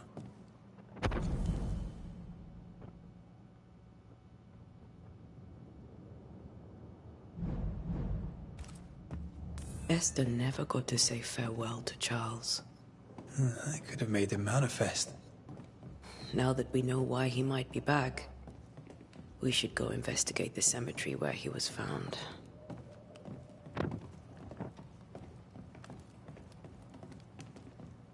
Are you leaving already? We need to investigate the cemetery.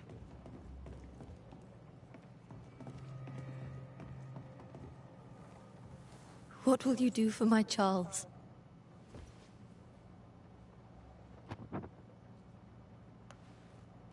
If he's present, we'll find him. Then we'll ask him what he wants us to do. Must I see him too? First, let's find out what happened. After that, we'll see.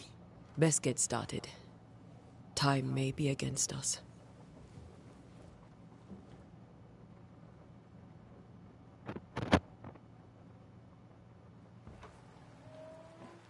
You be alright? Yeah. I doubt it, but I'll do my work all the same. We came here to help Charles, and help Charles we shall.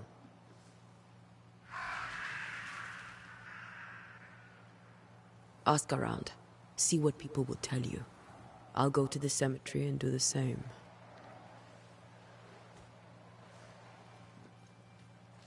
Be careful. Aye. You too.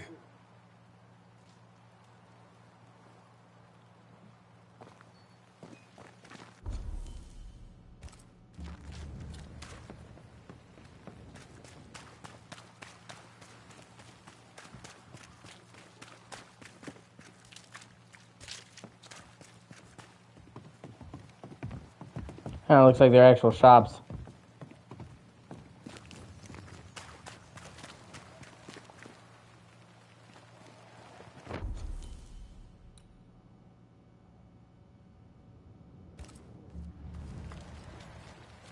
Okay.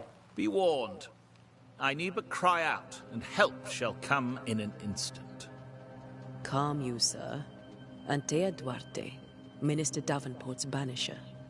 Oh, of course. I'm so sorry. Poor Reverend Davenport. His death has shaken us all. Welcome to New Eden. I'm afraid you find us at our worst. We're banishers. There's nowhere else we'd rather be. And you are? I, madam, am Squire Sincere Paris, traveling merchant, stuck in this cursed place and eager to be somewhere else.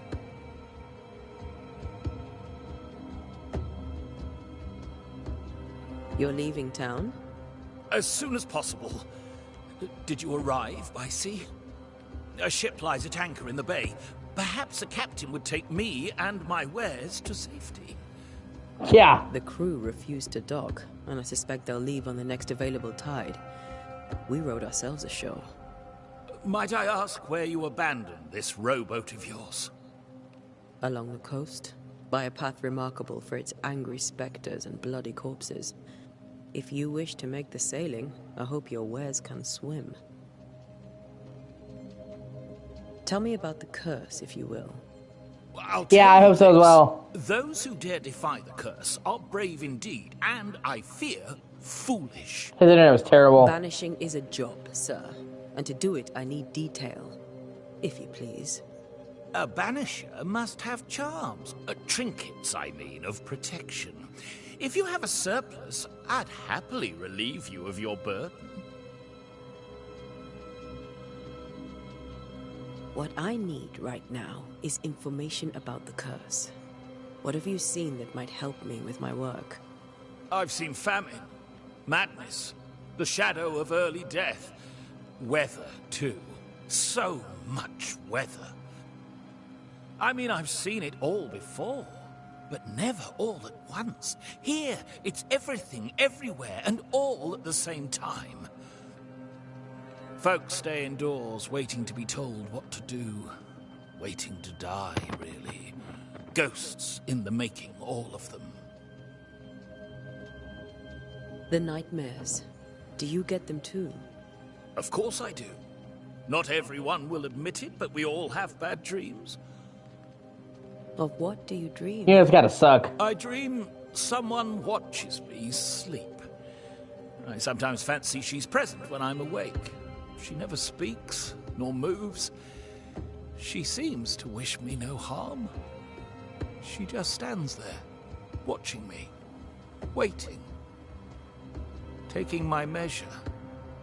Does she manifest at a particular hour? If she does, I have no way of knowing it, unable as we are in this interminable grey to tell day from night. Well, there you are. Information on the curse, as per your request. I won't even charge you for it. Care to trade? Most of my goods are already packed, but I never refuse a deal.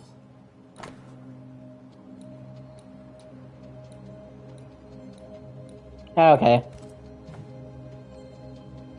I bid you good day, Squire Paris, and thank you for your time. A pleasure, Mistress Duarte. Do be careful.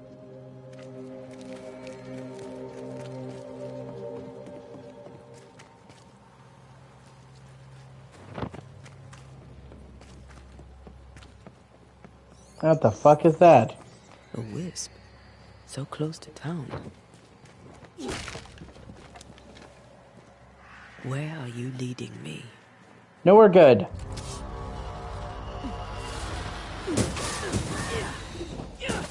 More of you? Enough.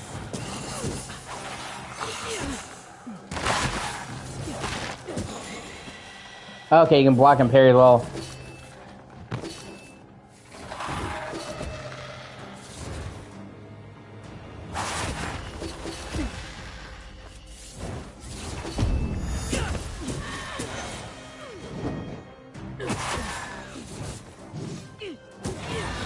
No one is safe here. I also heard it takes a little bit for the combat to end this game to get going. Like a proper RPG, this game doesn't just throw it all at you. Most of these people died fighting. Someone didn't want them here.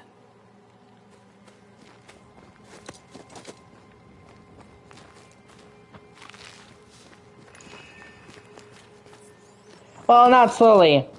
Just takes time to get, like, really powerful. Like a proper RPG. Like, half the combat in this game is switching between him and her. Red and Antea. And I haven't even unlocked that yet. He has an entirely different fighting style and upgrade tree.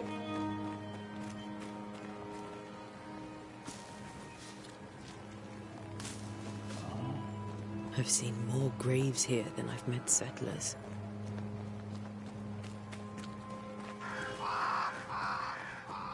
Yeah, Bloodhound thing is great. Many dead in more recent years. Yeah. It's great, man. It is a fucking great weapon.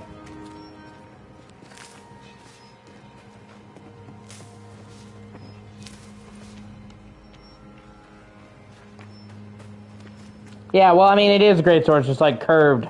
It's like the dex equivalent of a great sword.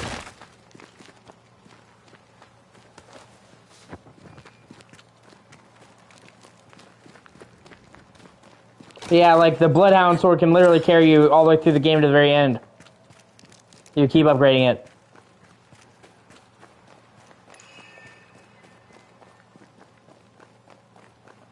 Yeah.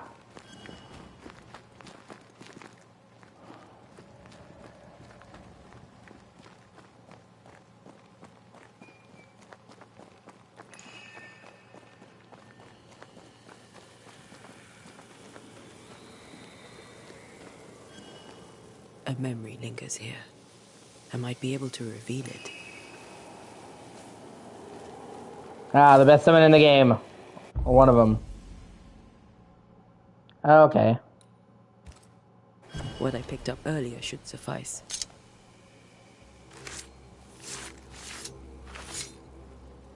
In each stain hides a story.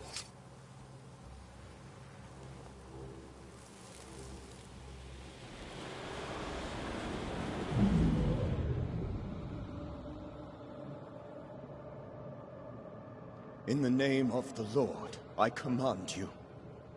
Be gone from this place! You do not command me, clergyman. Who are you, ghost? Unveil yourself! Well, since you ask so politely... Who are you? I am everything you've ever feared. Be gone! You have no shell, no ties. Yeah. No purpose. No, but neither do you.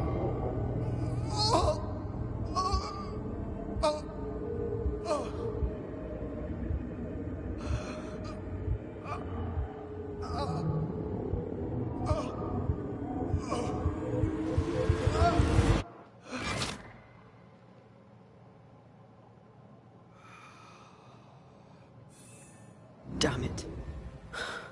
That thing he faced. What was it?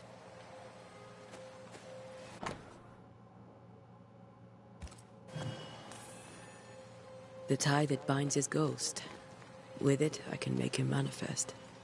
If I can find his grave. Like, you can see this is considerably less linear than most of Don't Nod shit. And plus, you know, I mean...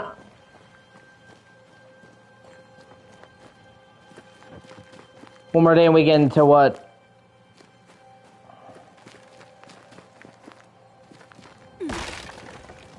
I played some of Hotline Miami, yeah.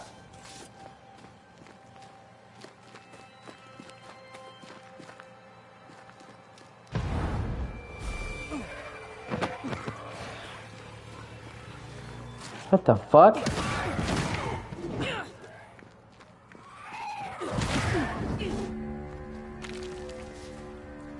Yeah, I like it and I don't like it. The one hit and you're done thing kind of gets on my nerves. It's just like endless micro runs.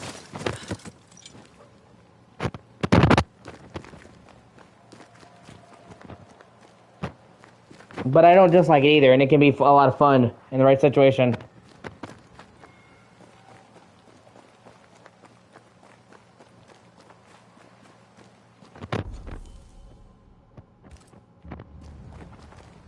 Yeah, the music is great. The aesthetic too.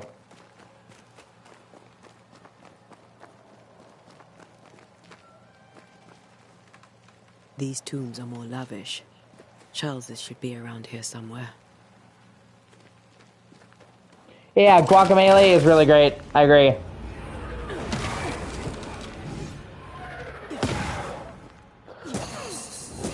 Down you go.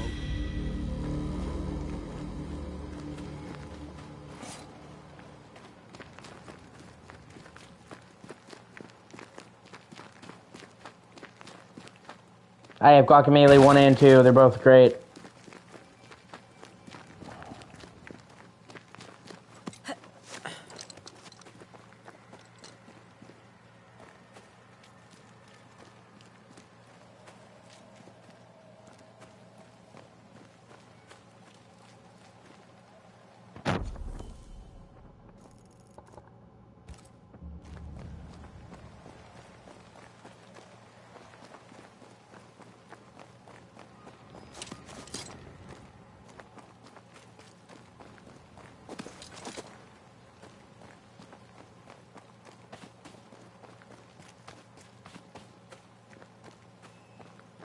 Huh. Kind of weird there's only one tree here that's red.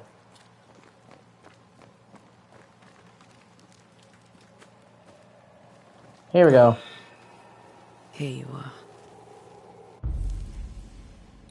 Make manifest. Yeah. I probably will. Yeah. I'm probably going to stream the whole Shadow of the Earth tree myself. Now is a good time for we old friends to talk. Yeah, normally people are trying to banish ghosts, not summon them. Far, Red and I, not to see you one last time. Just like Red has an entirely different skill tree and even uses guns. Has become the master. If we fight, I'll beat you.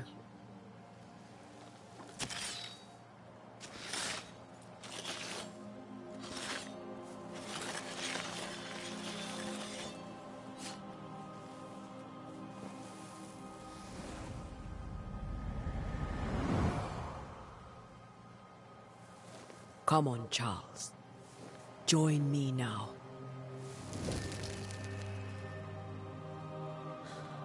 I know you're here.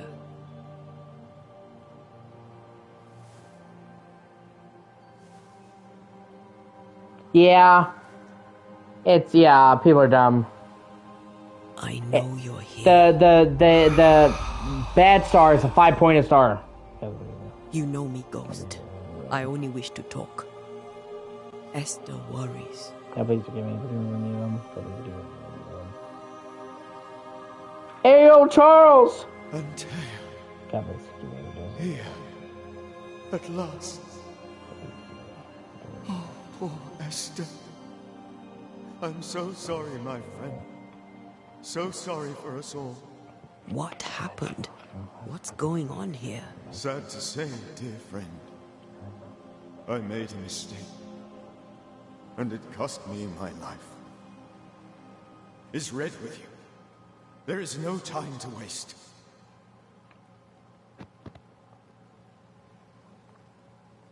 Why did you not wait for our help? The threat was rising. Despair growing. There were so many dead, Antea. So much sickened flesh. So many afflicted souls. There was no more time. Do you know how this curse began? What prompted it, I do not know. Nor do I know when. Many months ago, certainly. About a week ago, This nightmare chose New Eden for a reason. So, a ghost. This one is different. Implacable. Very clever. Many magnitudes more ferocious than a spectre. And just as relentless. Before you died, you investigated the curse. What did you learn? That our enemy is deceptive and merciless. That we should not underestimate its power. We? I am dead, dearest Antea. But I am a Banisher yet. I may still teach you. If I allow you, which I do not. Antea, do not repeat my mistakes. If a nightmare curses New Eden, you need all the help you can get. Its presence felt strongest in the meeting house. Perhaps the light of God there forced it to fight its ground. I had the building closed. The worst of the malevolence is contained. Yeah, it looks like we're about to fight that bitch. But it won't stay locked up for long. I thought nightmares were a myth. A nightmare is the rarest of ghosts. A powerful, insidious spirit, birthed by tragedy most dreadful. How do I banish it? There is meager wisdom in the texts. What little there is says it cannot be banished at all. If it's a ghost, I can't banish it. Alright, man, you have a great one. You took notes, I suppose? I'll see you later. Where might I find them? Yeah, see you tomorrow. They vanished. In the days before my death. Perhaps I mislaid them. Which is not like me. If you find them, read them carefully. Perhaps I missed something. Something important. We'll banish it, Red and I. Our good friend's death shall not go unpunished. Be warned. This nightmare is too angry to be persuaded. And too powerful to be destroyed. Your death pains us greatly. Your return pains me too. I know. For my part, I'm glad to have seen you one last time. To have had the chance to warn you. How did this nightmare kill you? I believed that I could come to the cemetery and make it manifest. To my initial delight, it worked. I now suspect it came by choice. It seemed amused. As if it were a pleasant game to weigh my measure as a man. What did it look like? I don't know. When it manifested, it appeared as Esther. My dear Esther. I did not see its true face, but I heard a woman. Not Esther, someone else. She was laughing. I felt her gaze. My heart froze. I died. The spirit is vengeance pure. The ghost of one who was terribly wronged. I've heard your warning. You can go. No, I must remain. Esther needs my protection. My flock needs me too. You know how this works. You know I won't allow that. I am still myself, Antea. With time, I'll grow stronger. I can help you. The longer you haunt Esther, the hungrier you'll be. You know this. This is different. I'm the Reverend Charles Davenport, your friend and mentor. You know me. You know I am a good man. I knew you. You were a good man. Now you are a ghost, and I cannot let that stand. But I swear it, the nightmare will end, and Red and I shall do the ending. Charles Davenport was a good man, and a fine mentor. And you a fine student, though you took a hard line. I never could unpick that from your character. Has life tempered you since? Life has tempered my steel. Death and the manner of it has made you the very thing you once opposed. Goodbye, Charles. Peace on your soul. Remembrance on your... Antea, wait. Wait for what? We're banishers. Death to the dead. Let Esther choose for herself. Oh, Lord. Please don't ask me to do that. Esther, my good wife, and the very best. I miss you so. Oh, dear Lord, Charles, why are you here? Why have you come back? You must leave, please. I must stay. I must protect you. The thing in the meeting house feeds on our torment. I should have known better. I know better now. Antea, give Charlie the ascent he deserves.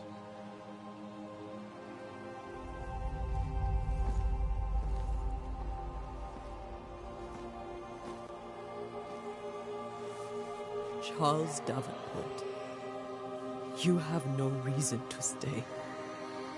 Go. Let Esther grieve in peace.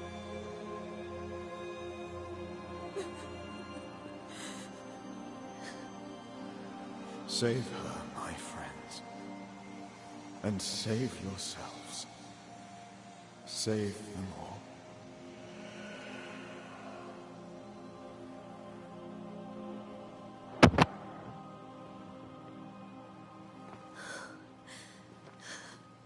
I'll walk Esther home. I'll do it. The women can talk. Then all the way to the schoolhouse and make the bed. Charles is at rest now. Antea, she gave him the care he needed.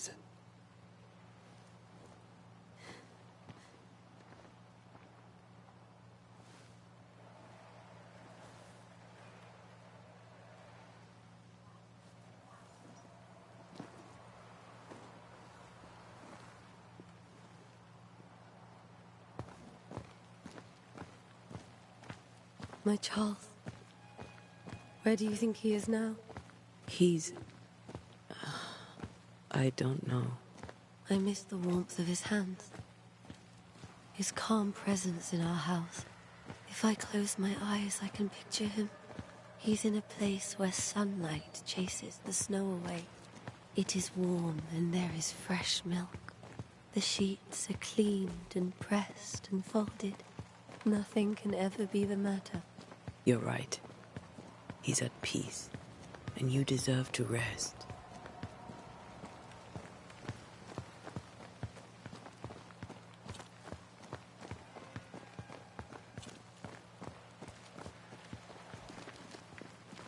I kind of want to play as Red, though. Like, when am I going to get a chance to play as him?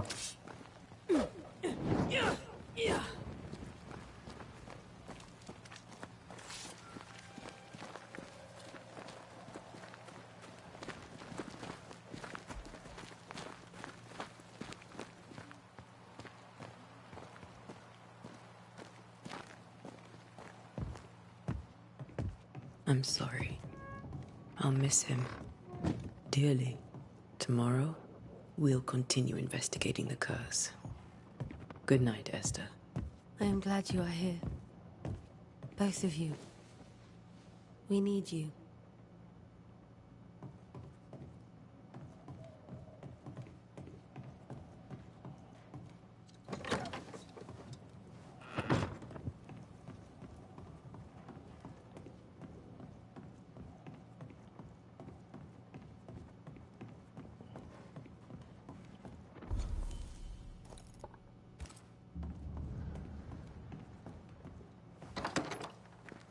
Essas categorias, looking at the categorias, looking at the this was fucking necessary, the extensions, they can deal with the categorias,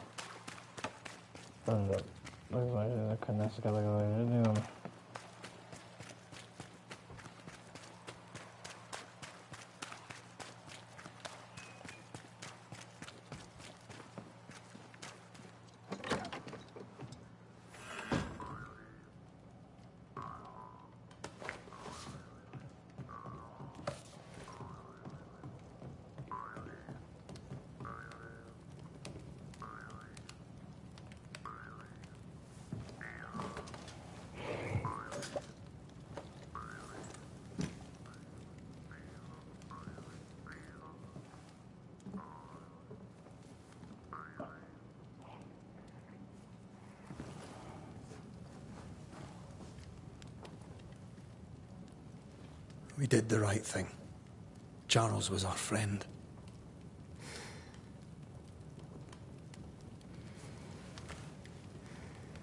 I love you, Red McCraith. But? But when it comes to ghosts, your heart makes you reckless. It's dangerous.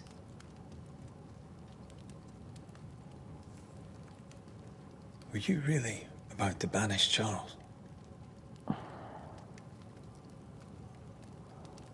Charles would have done the same for your ghost or mine. I hope he'd have at least hesitated. Charles was a good man, full of love. Banishing his ghost wouldn't have been easy, but it would have been right. Ghosts only bring misery, Red. Make no mistake, they steal life's essence from the living. Aye. They don't always do it out of malice. Give them that. We are banishers. We end suffering for those who live. We bring closure to those who don't. A ghost may suffer too. A sin puts a gentler end to it. But not a safer one. Better to banish and be sure. Would you banish me? If it came to it? You'll not escape me so easy. You I would bring back from the dead. That's not funny. I'd fill you with fresh essence. I'd give you so much essence you'd return bloated with life. Steal essence from the living to feed my ghost? You wouldn't. You're a scruffy-headed lout, Red McWraith, and I will never let you go. Over my dead body, mister. Thought I was meant to be the soft-hearted one. You are. Do you think Charles was right? This thing in the meeting house could be how did he call it? A nightmare? I really hope not. Such entities are legendary ghosts, even for banishers.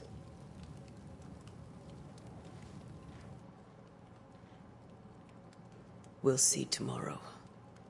Now, to sleep. This was a dreadful day.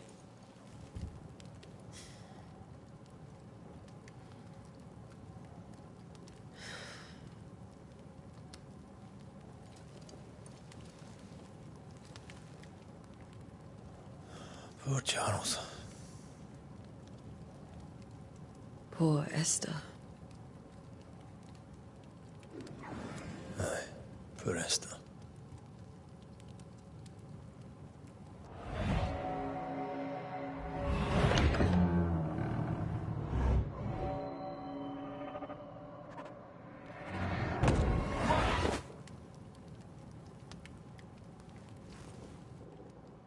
Fuck, I knew she'd be gone. And Taya, she took her firebane. She says I'm the reckless one. Finally, I get to play as Red.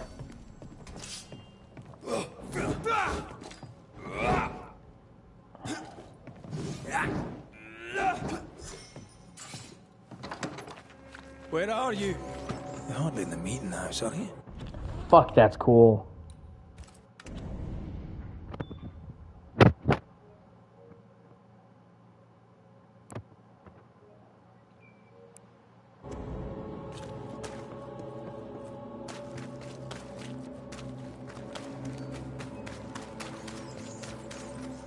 Who's there? Antea?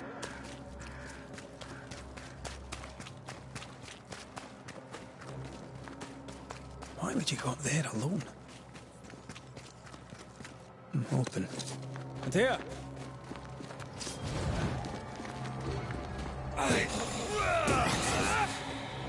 Don't suppose you spectres have seen Antea, have you?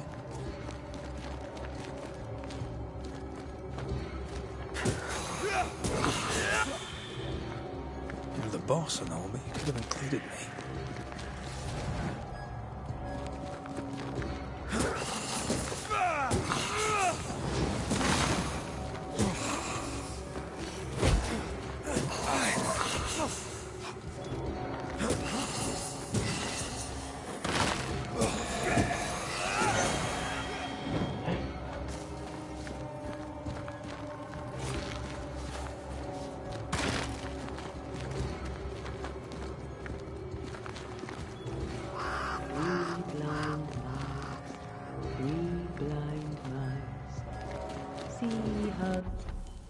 Yeah, that's not Antea. They run, see how they run. 3 blind mice, see how they run, see how they...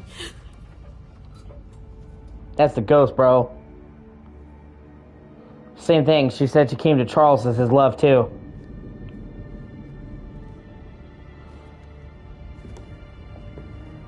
Antea? Blind. All blind. Oh, Red, can't you see? We never stood a chance. Antea? You hurt? Where are you? That's not Antea, bro!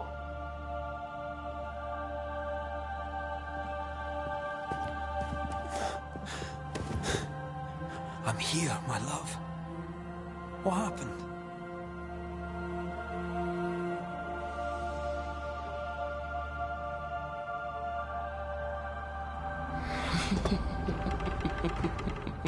Or maybe it is, and she's trapped. I'm here, my love. How mundane. Show yourself!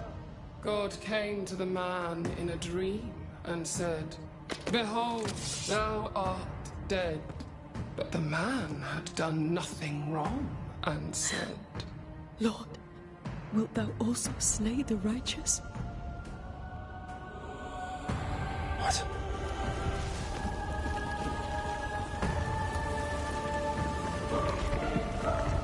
Oh, shit. Oh! Well, she is just a bundle of fucking sunshine.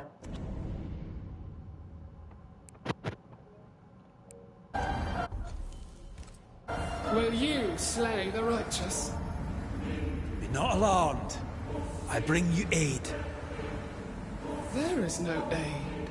There is only dereliction. Where's Antea? What have you done with her? Hell's balls.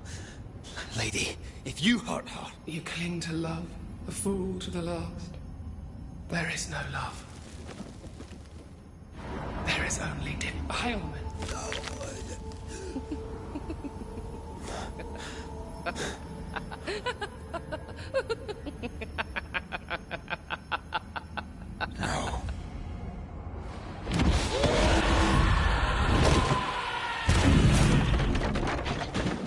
Nope. I think he caught her off guard because he didn't give in.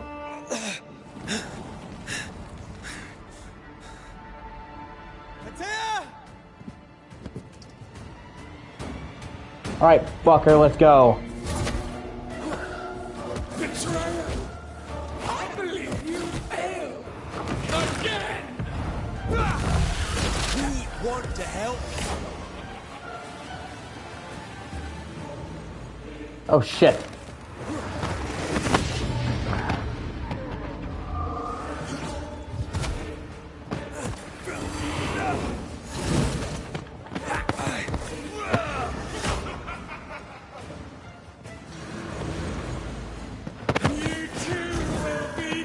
consumed! We only wish to speak with you.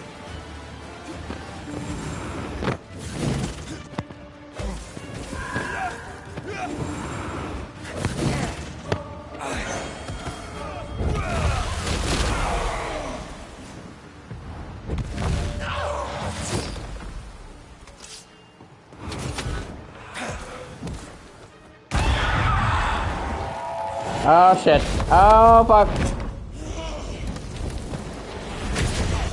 Oh shit. Well, this got fucking dark. Where's Anthea? If you laid a finger on her... You're what? Come to her aid? There is no aid. There is only... retribution. Give him back.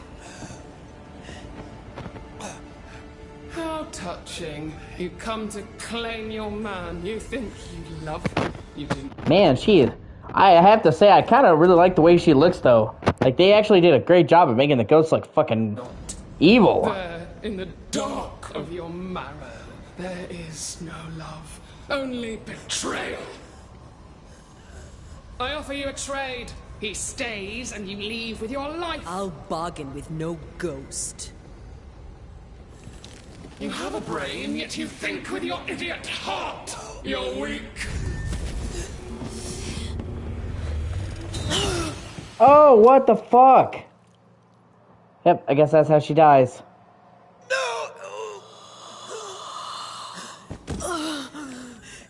They're like, she's dead, but her soul is bound to him.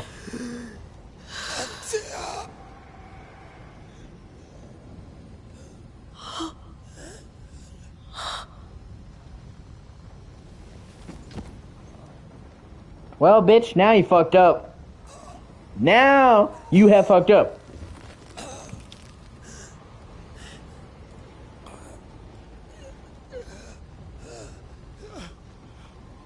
Will you come to her aid now, when all is lost?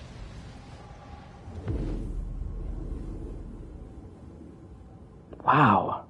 Fucking If stabbed. you do, I'll be waiting. Fucking stabbed her through the heart, dropped him off of a cliff. Well, I'll say this, the game really does hit the ground running with its foot on the gas. The icy ocean made a diamond from his grief, then buried it in his heart. The weight of his failure dragged him down.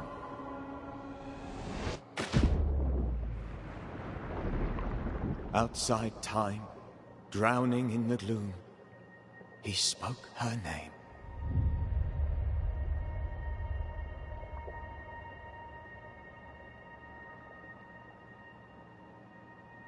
Take me instead, he screamed, soundless, to the cold and silent waters. Out beyond the black veil of death, something heard his cries and reached for him. Oh shit.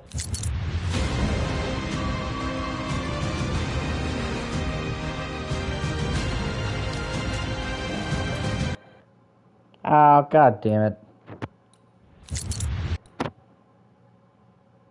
Well, that is actually a very promising demo, but it kind of quits before you get to the real good stuff. Oh well.